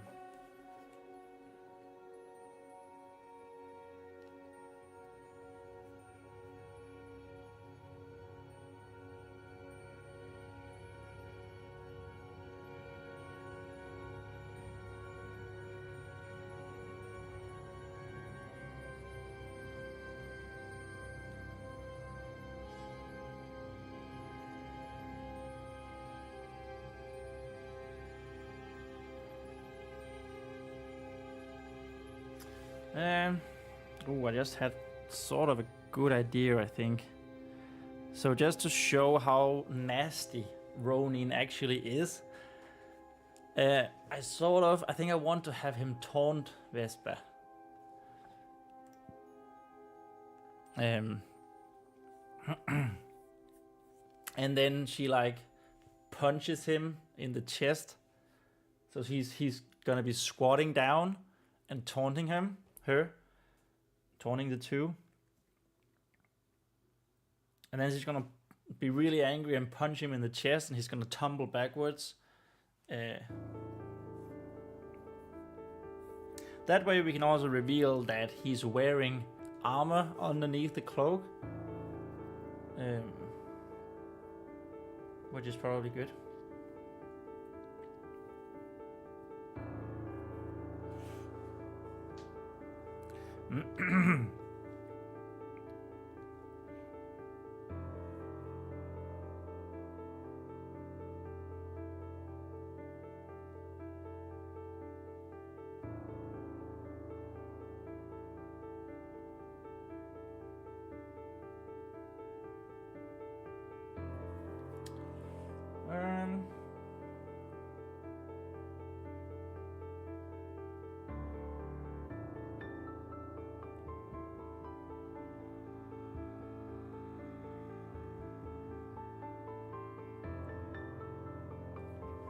Yeah, I think that could work.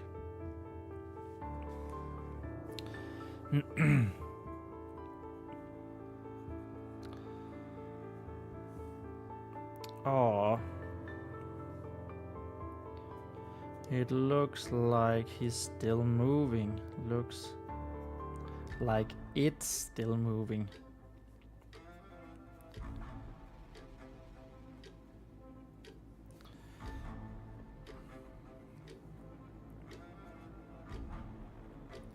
Squire Ronean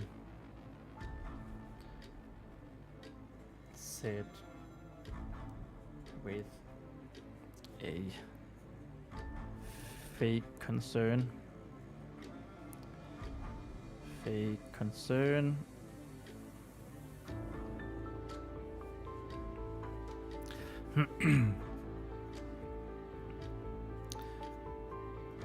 had squatted down.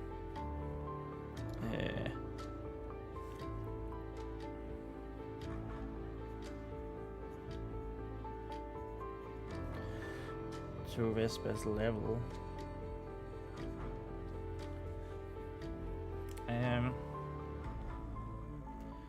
He squatted down to Vespa's level.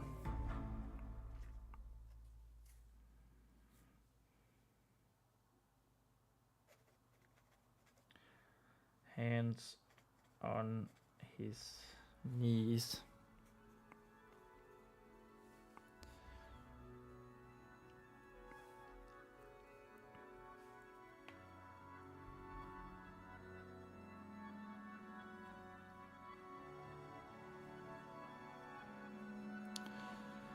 I can put him out. I can put it.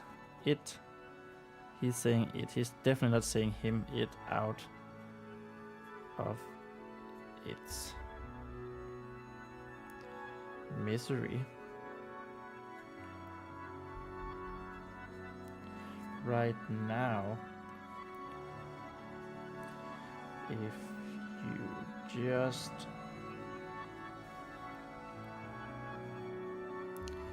hand over the vial.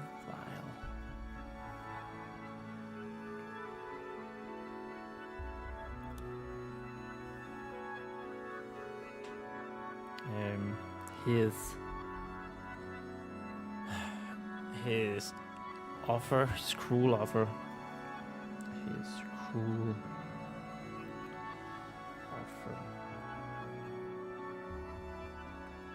was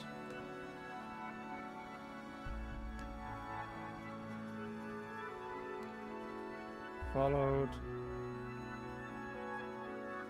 by an outstretched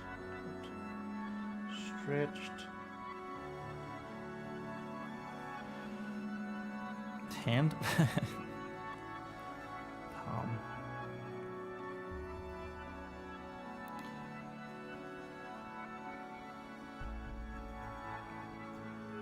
Towards Vespa.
That was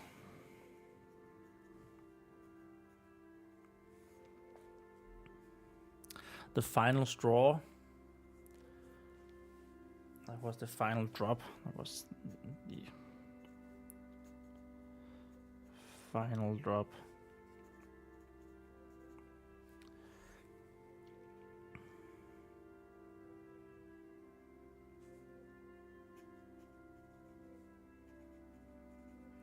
That made Vespa's cup overflow.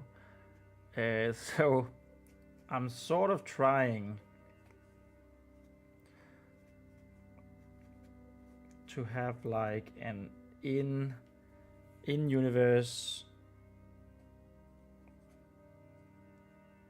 I think it's really important for a world to have these in-universe way of saying things, so we don't just mimic real life. And since this is all about paladins and blessed water and that, I think a lot of the sayings should be something with water. And this particular one is actually a Danish saying that means the same. It's an idiom that means the same as the straw that broke the camel's back, but it's actually, in Danish, it is the drop that made the cup overflow. And that actually sort of works here, I feel like, in this universe, in this setting. That's kind of funny. So 0201.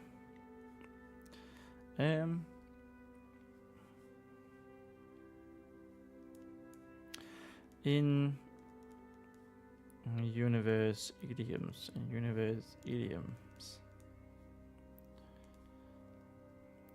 Danish one works. Danish one worked.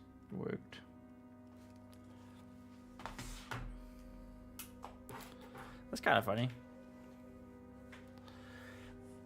Of course, I don't know if it's actually going to be in the text, but it's just the first draft. Whatever.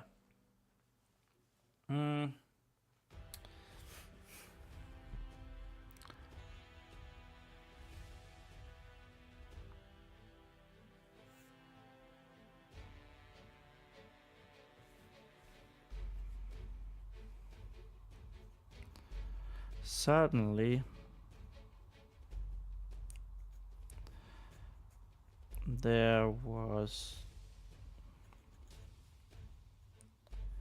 no more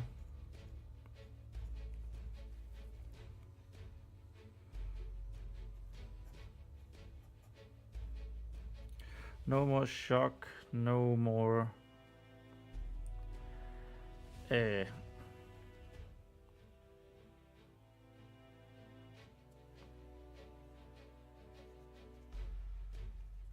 no more pain in her chest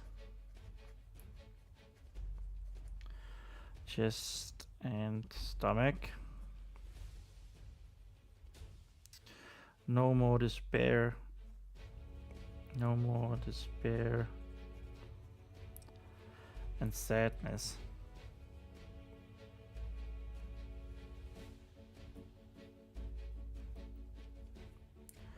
All of the things that overwhelmed, all of the emotions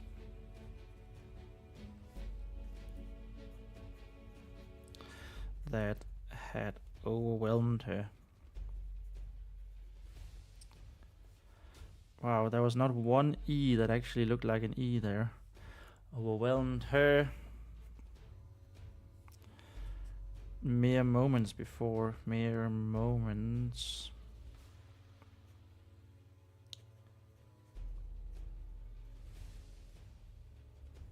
What is going on with E's?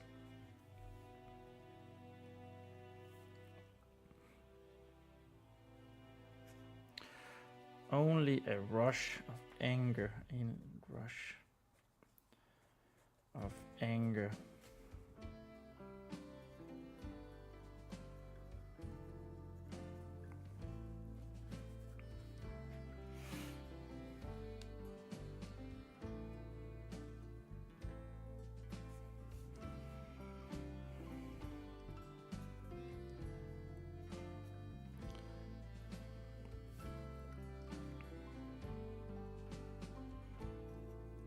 As she pulled back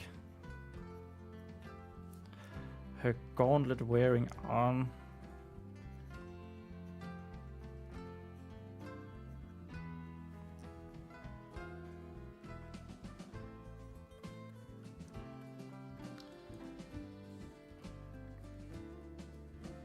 not even noticing.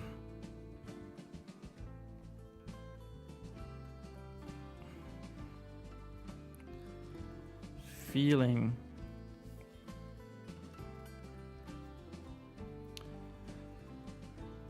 the pain as she moved it.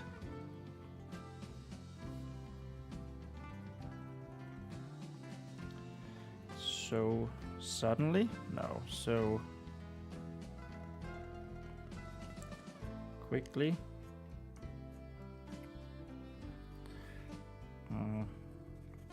Maybe sudden is a good word to use. So sudden.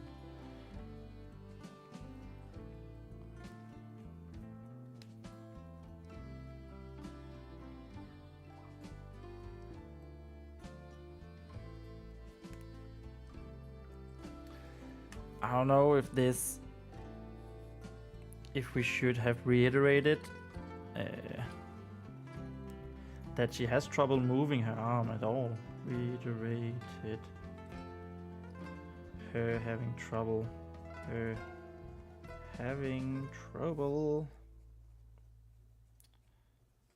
with the arm.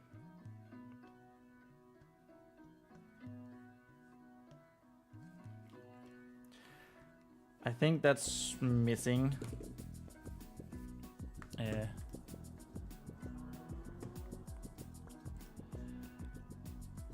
Yeah, I definitely think that's missing.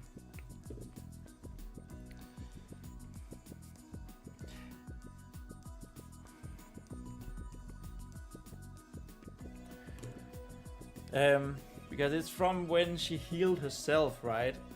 With the nature magic, all the way back in chapter 12. Like she had trouble moving her arm. That's definitely something that needs to be iterated upon. Like it hurts a little bit if it's like she doesn't have full mobility of it.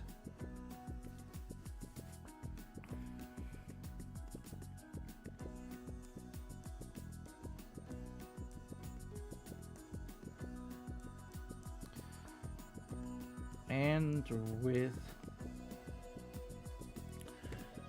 Fury, now we sort of frenzy, rage, that's good.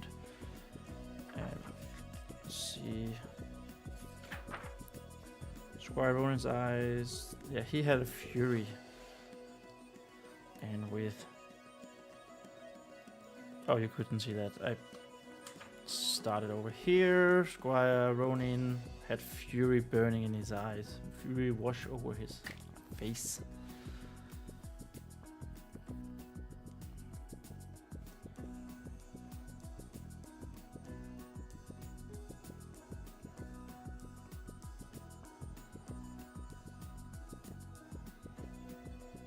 And with a rage in her copper eyes.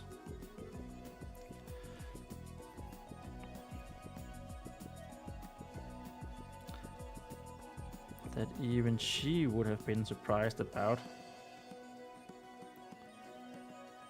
She would have been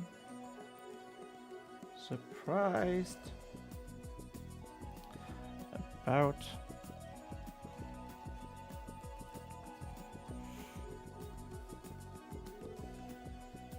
copper eyes. It's so weird when I'm pretty sure that I actually say the words I want to write out loud, and then I just skip some words. I do it all the time. It's so strange.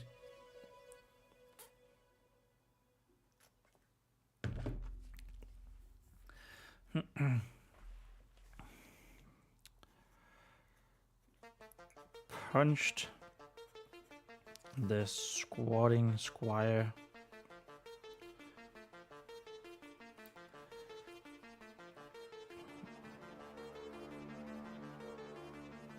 Squatting squire square in the chest. Okay, I don't know if that is something. Lol. That's the comment. Lol. Square in the chest. I don't know. It was just funny saying squatting squire square in the chest. You know, it's all about having fun with your writing. With all her might.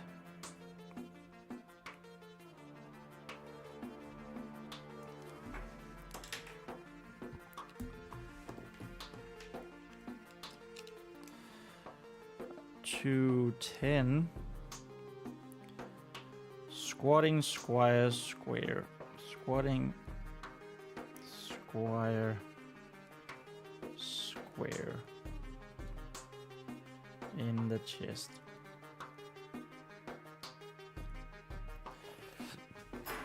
That was a fun little way of saying it.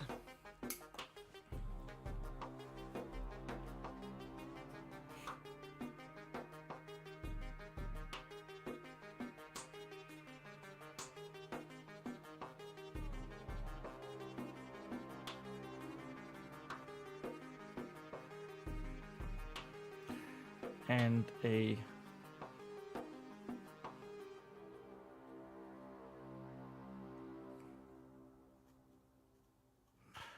frenzy filled? I don't know. Frenzy filled. I don't know. I don't know. frenzy-filled scream to follow. I mean, it is a long sentence. Wow. Long sentence.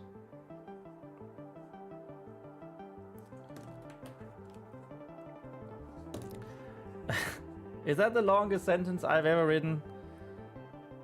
It's 1, 2, 3, 4. It's 5 lines long. Only a rush of anger as she pulled back her gauntlet-wearing arm, not even feeling the pain as she moved it, so sudden, and with a rage in her copper eyes that even she would have been surprised about. It's a lot of rewrite. I kind of like the overall what it says, but rewrite. With it, that was actually the end of page 226, which means it's new. What's that? New page hype. Whoop whoop! New page hype. 227. There's something odd with the pen. Oh well. Oh wells. Scream to follow.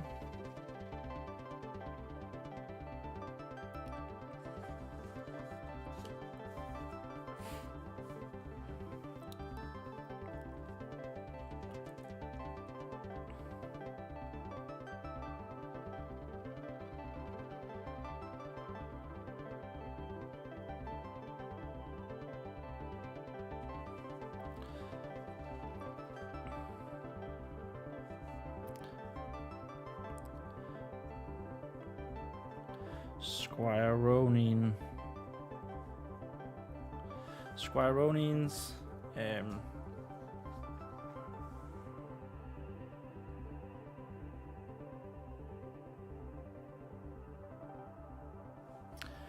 face quickly turned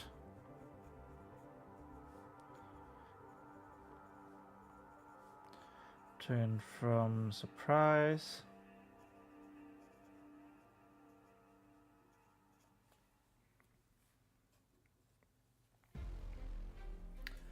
to almost having his eyes leave his face. No, that sounds weird.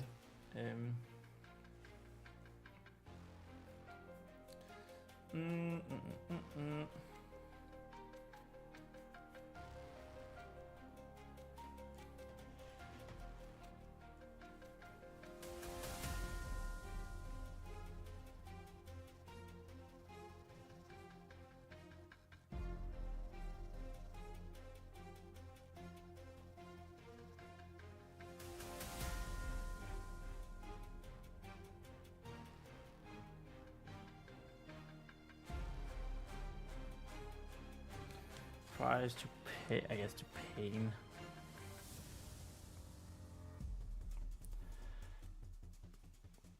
As he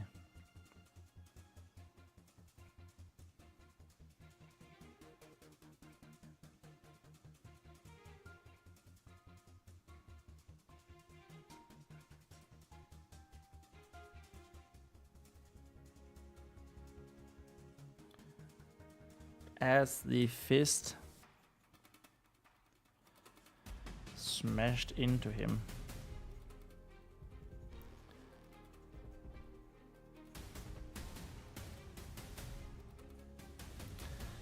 As the fist smashed into him,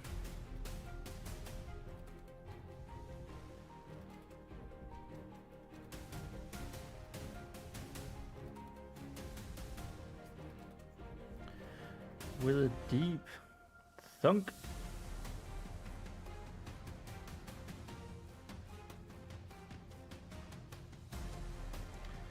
and rattling of a chainmail.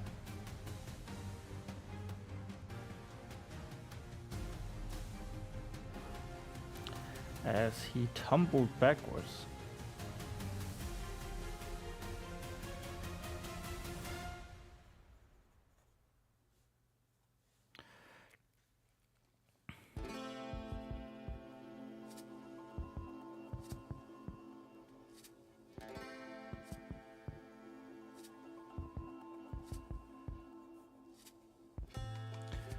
Hitting the cell door. The cell door behind him.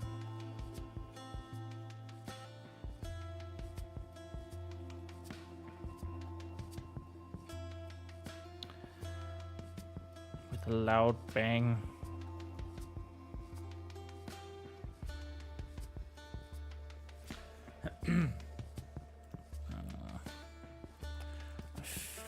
Feel like that might boom, bang, crash, crash. Crash might be better. I'm gonna say crash.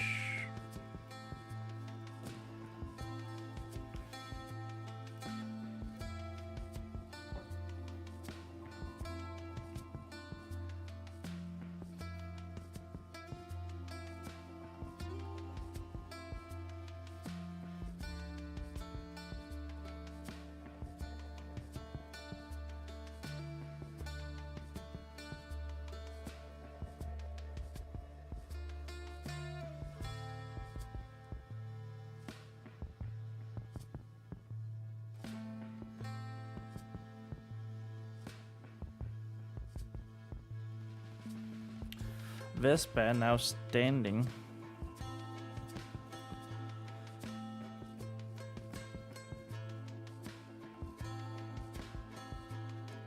Now standing.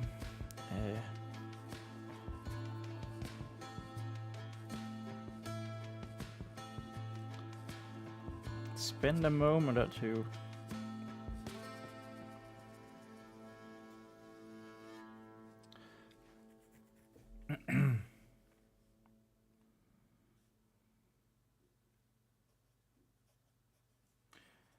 With anger, with rage still in her eyes, with rage still filling her.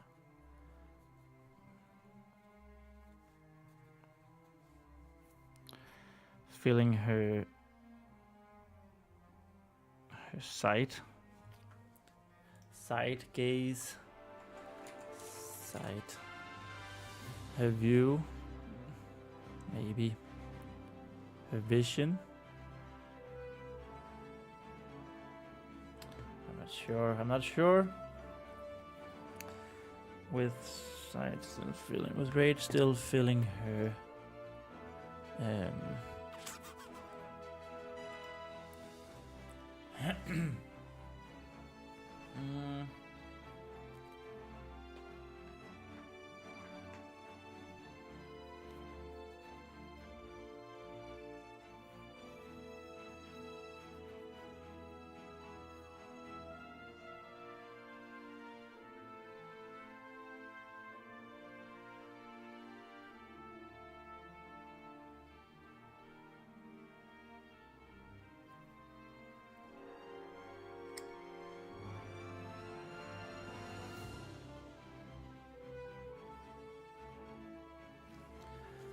Let's go with eyes for now.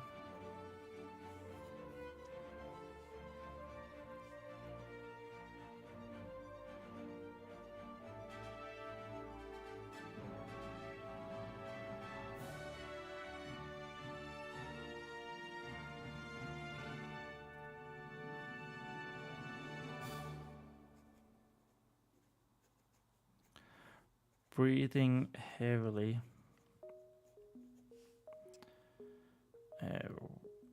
While gazing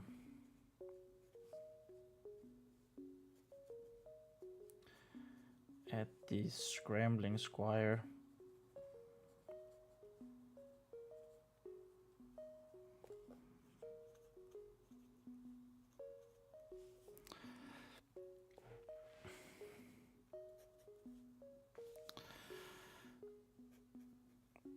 A low chirp Hello, whistle.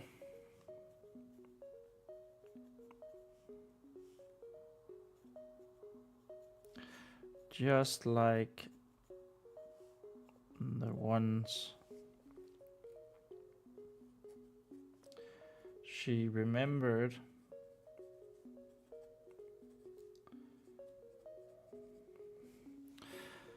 from their first meet, from their first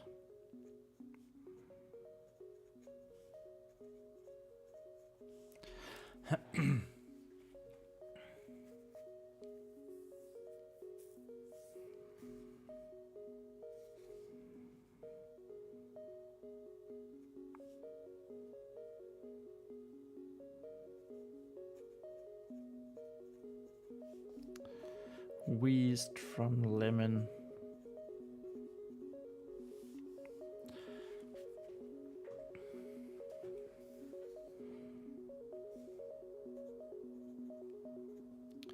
Lemon.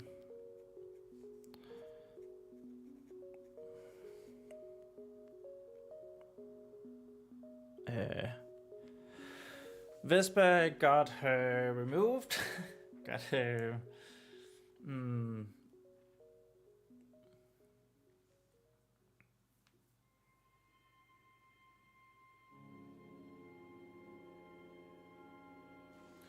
Vespa's rage had evaporated.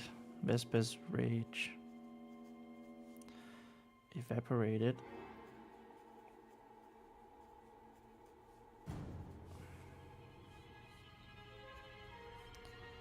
Now that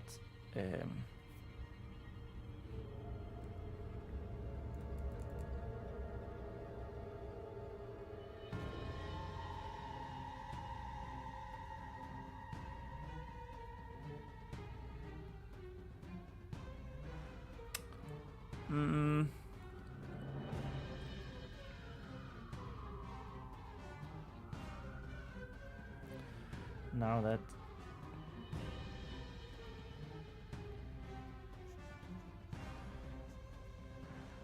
her tiny friend required her aid. Required her aid.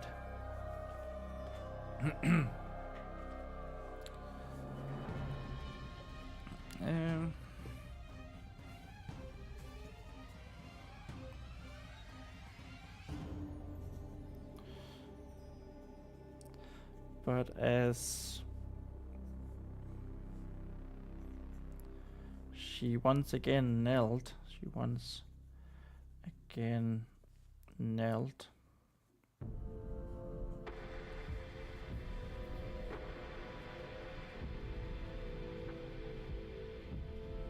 despair washed over her.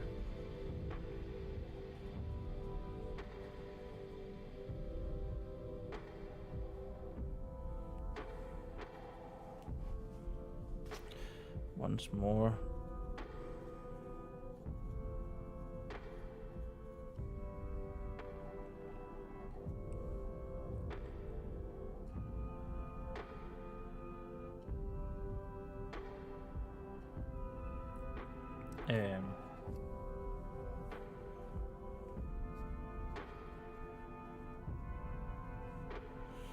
Lemon's bright wings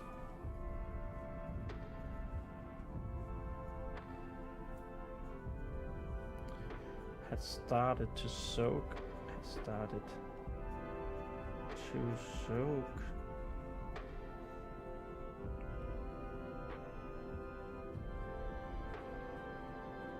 In blood from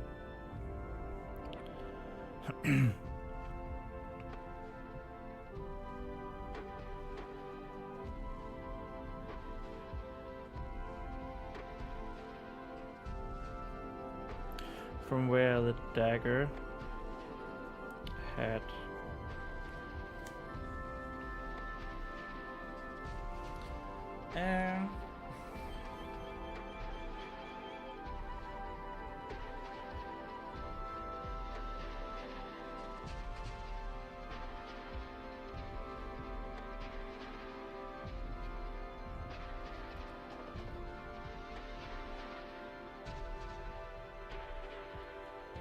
had slashed his chest, had slashed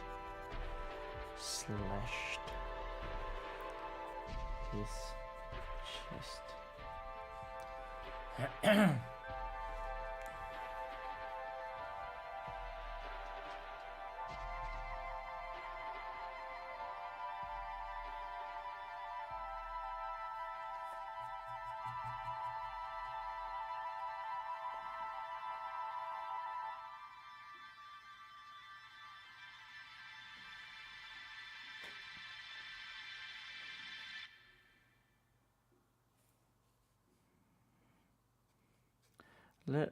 Lemon.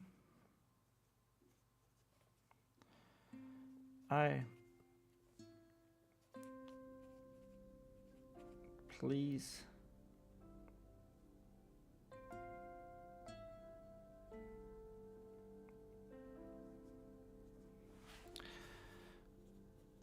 She could hardly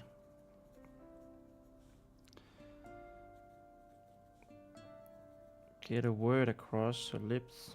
Get a word across.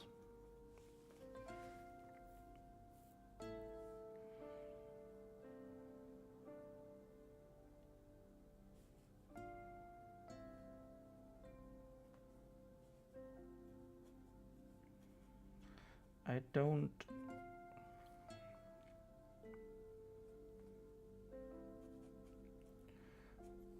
go. Please.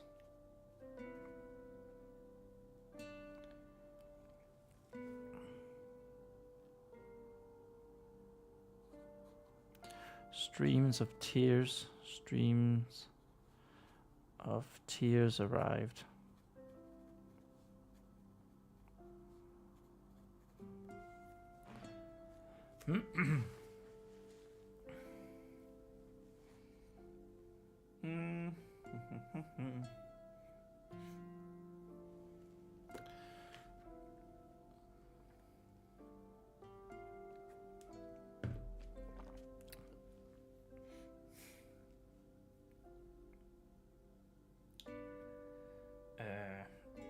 Yes.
So now Ronean is gonna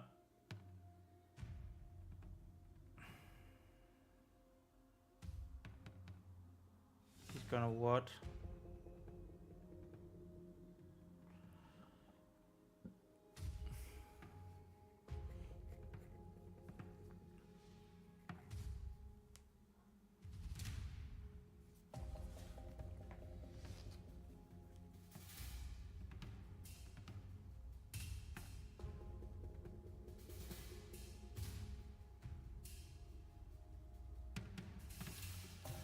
Ronean is gonna grab her and push her against the wall, angry.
How do I want to do this? So I want Squire Ronean to push up against the wall, her legs flailing, being up so high.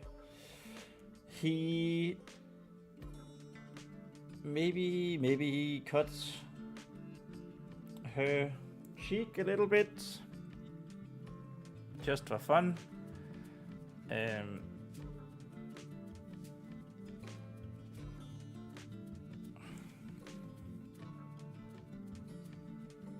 And then I want Vespa to discover his flow of life, his flow of spirit, right? And then place her arms on his chest and push that flow away. So she's basically pushing his spirit out of his body for a moment. And he's gonna be like, stunned and dropping the vial, clinging to the floor. She drops down, picks up the vial, runs between his legs, grabs Lemon, and then she's out of there. I think that's sort of what we want. And then he's gonna catch up with her and throw her into the catacombs. Yeah, I think that's sort of what we want.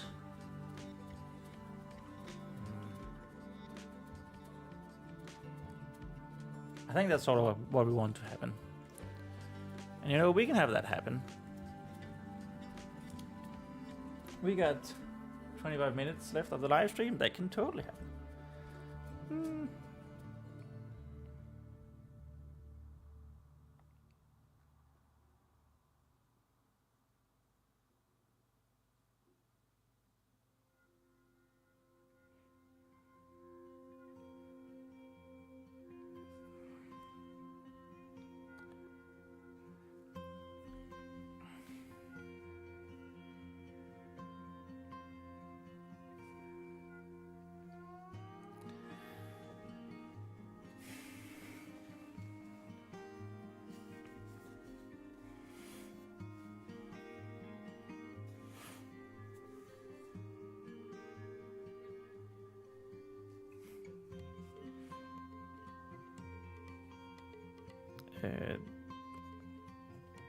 That's it.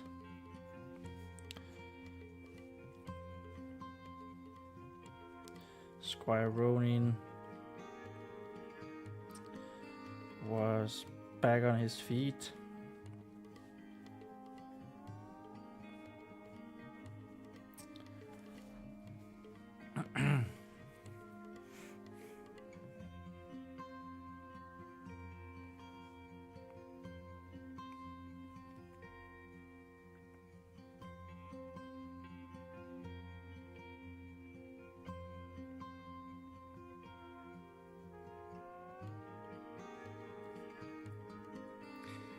Yanking.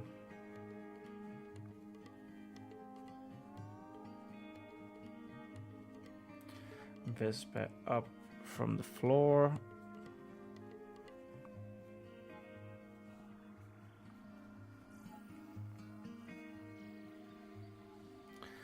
And slamming her. Slamming her small body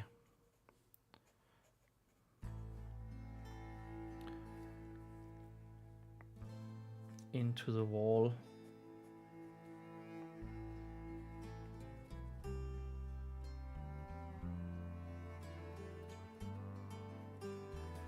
Holding her against it.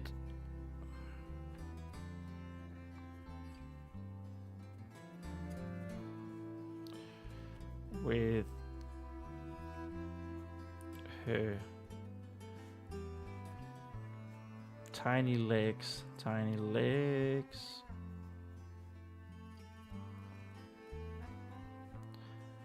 and feet dangling from the air, dangling in the air.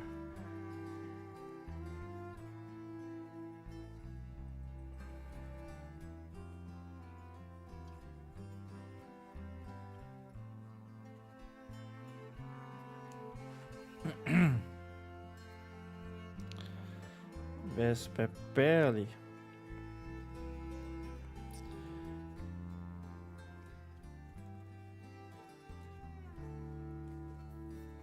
You know, maybe he doesn't have the dagger. Maybe the dagger is still on the floor somewhere, and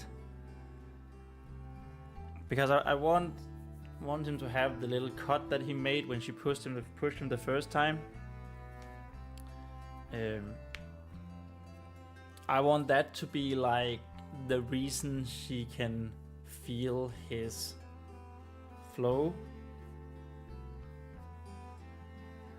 And you know,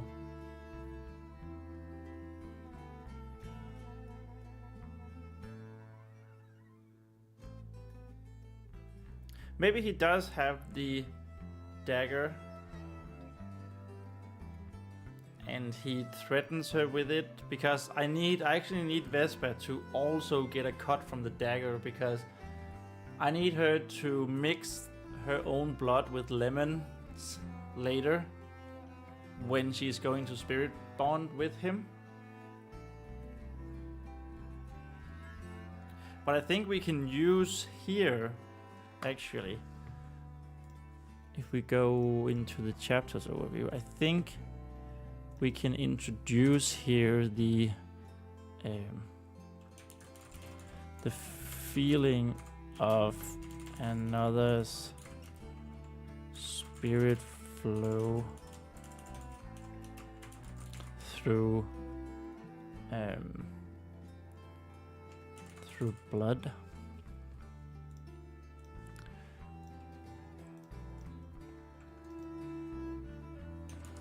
Oops. How should we do it? We do it like this, and then Squire Ronean's later lemons.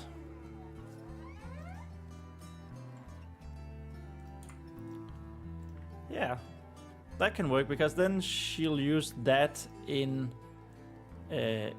chapter 17.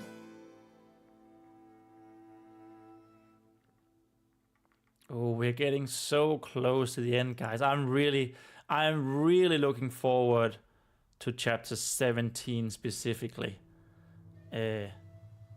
where she wakes up in a field of gold. Ooh, it's gonna be so good. It's gonna be so good. I cannot wait for that to happen. But we still got 2 chapters before we get there. So it's probably going to be a little while. A couple of weeks, maybe. Vespa barely got time to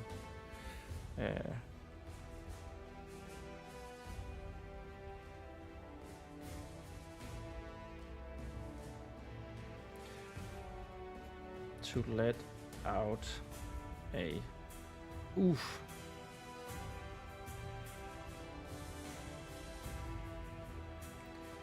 And oof as she hit the wall.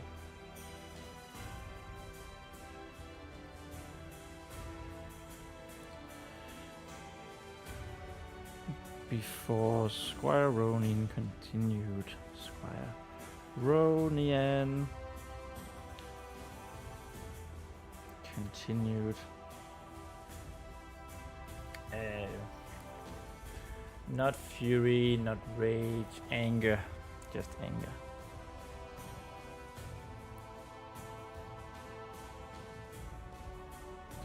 All anger in his words.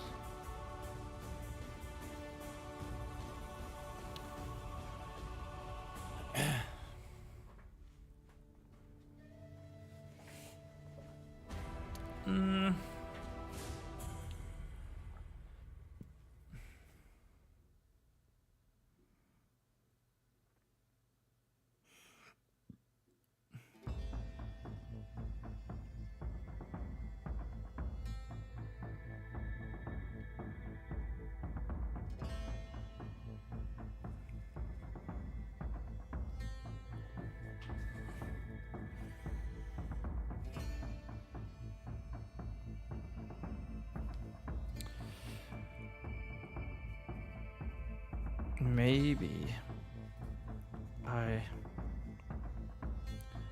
should just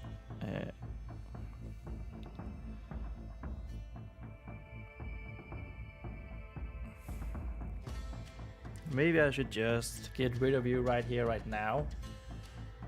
Just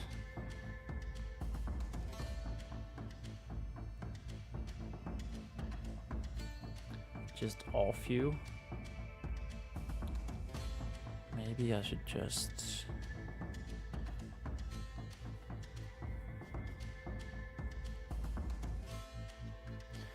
kill you anyway.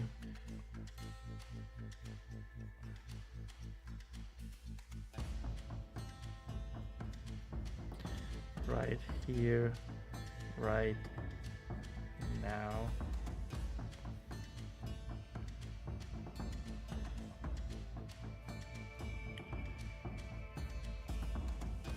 He pondered.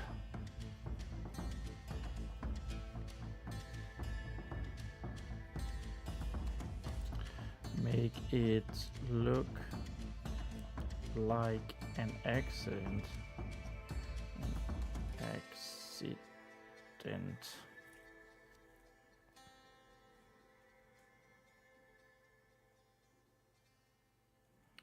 Oh my god.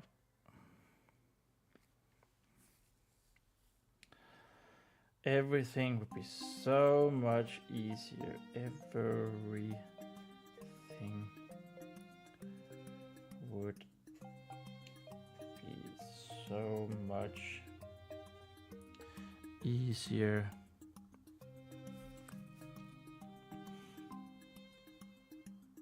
if you weren't around.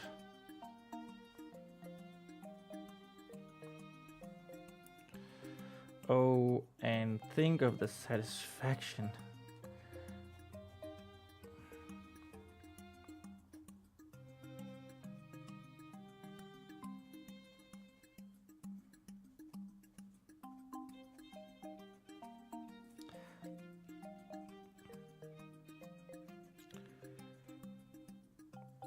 Watching you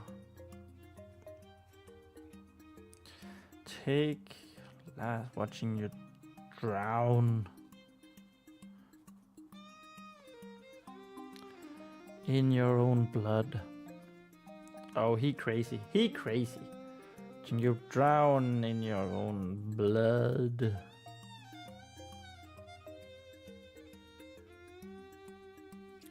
Right next to your stupid bird.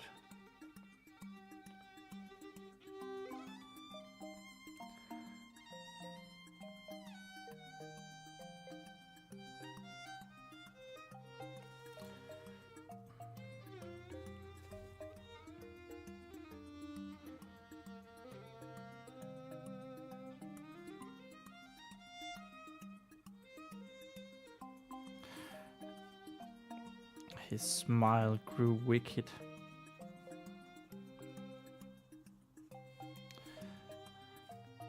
As Vespa squirmed,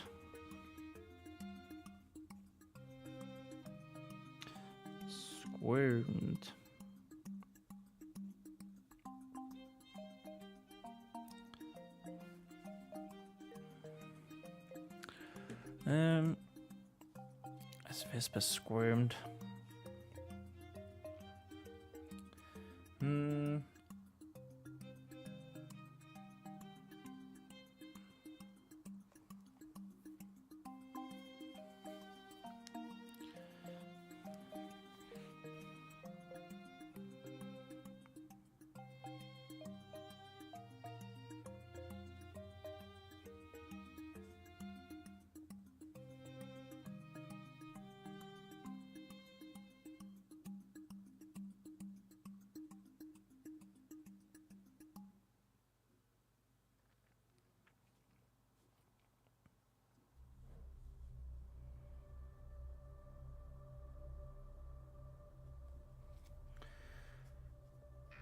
Trying to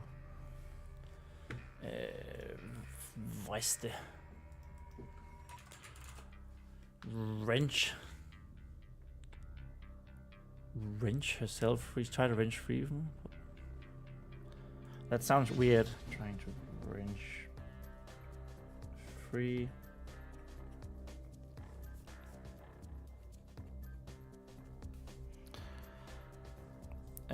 Arms, hands. On his one arm.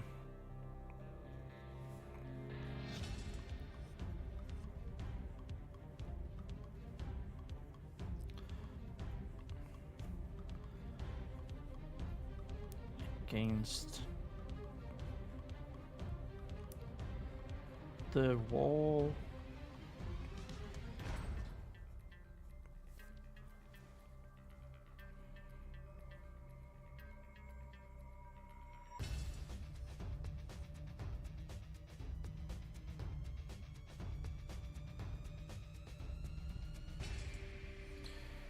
Squire Ronean.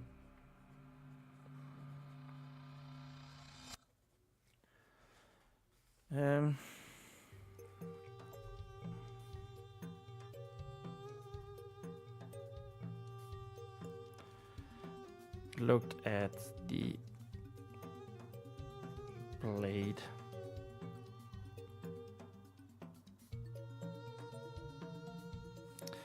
The knife's blade in his other hand.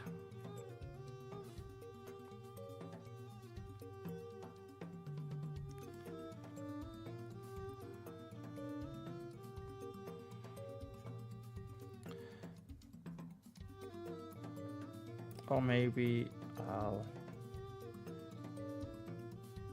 just have some fun with you.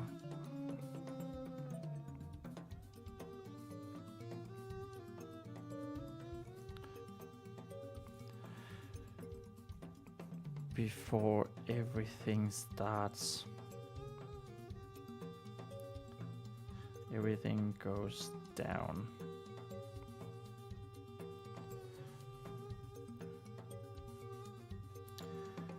I think we have the time.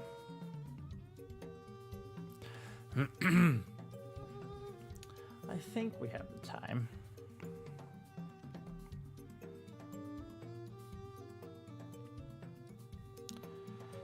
And I only need to keep you from dying.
The squire slowly moved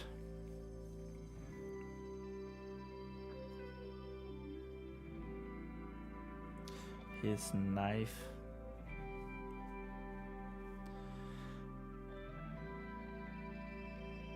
to Vespa's cheek.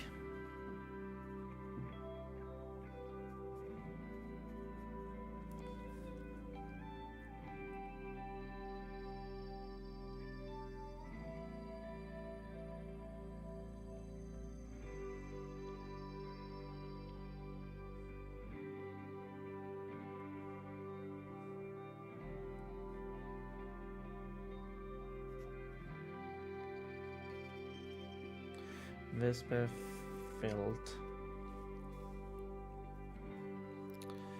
a warm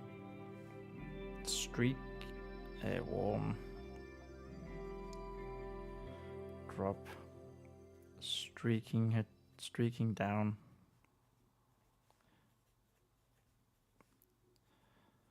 as her skin punctured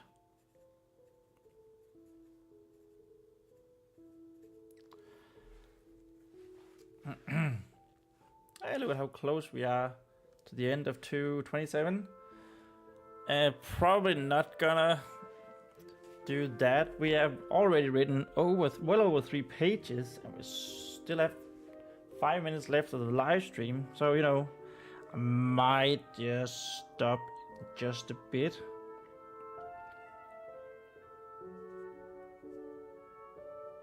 This does feel like an okay place to stop, actually. Let's just...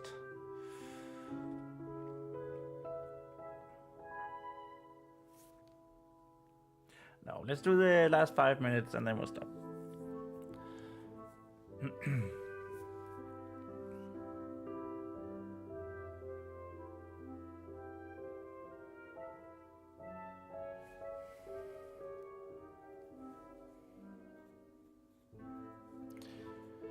You don't need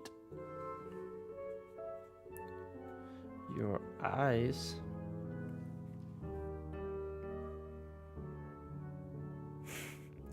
I don't actually know if this is too much for a target group that is tweens.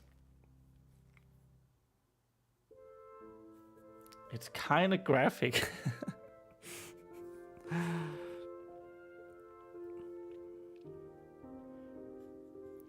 Eyes to live.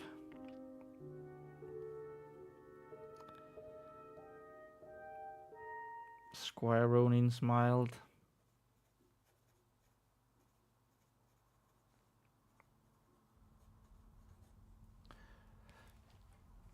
It might be a little too graphic. I don't know, but it is what it is right now.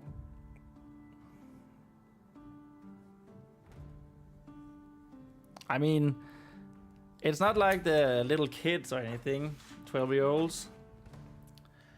10, 11, 12-year-olds, but still. I don't know, it might be too much. I guess that's what beta readers are for at some point, right?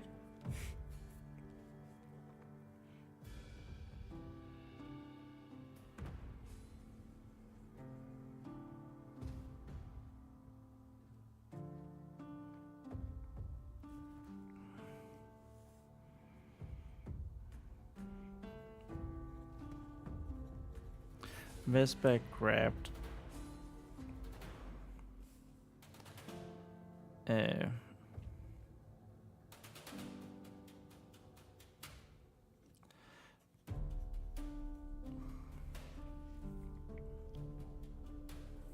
grabbed the blade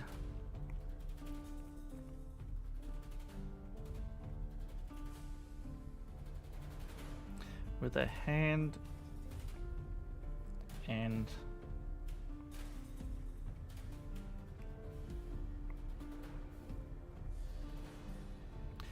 somehow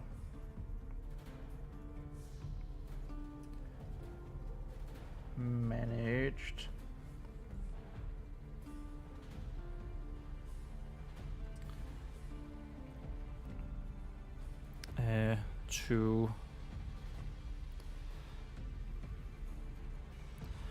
to get Squire Ronean to drop it. To drop it from his hand.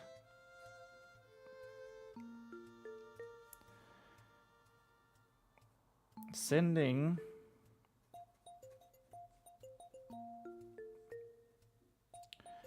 it clanking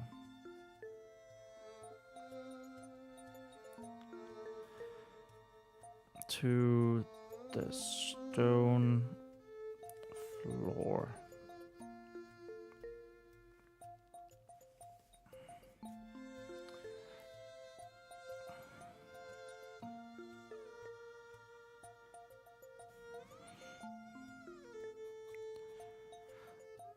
The squire let out a groan of frustration,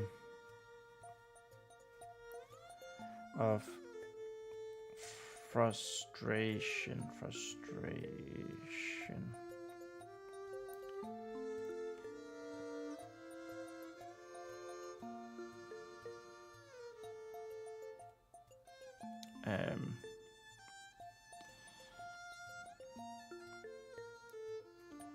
She almost didn't feel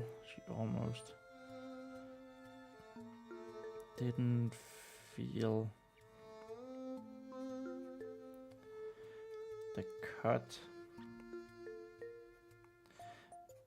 into her palm.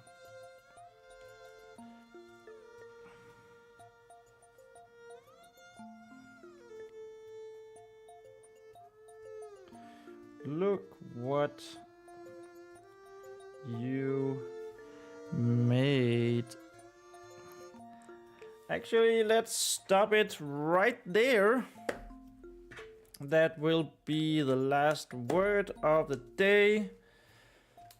So we did quite well today. 1, 2, and 2.5 something. So let's have the master sort of counting. There it is. It is now 11. Hey, Miss Blogger, welcome to the stream. Unfortunately, I am just about to end for the day. Good to have you swing by.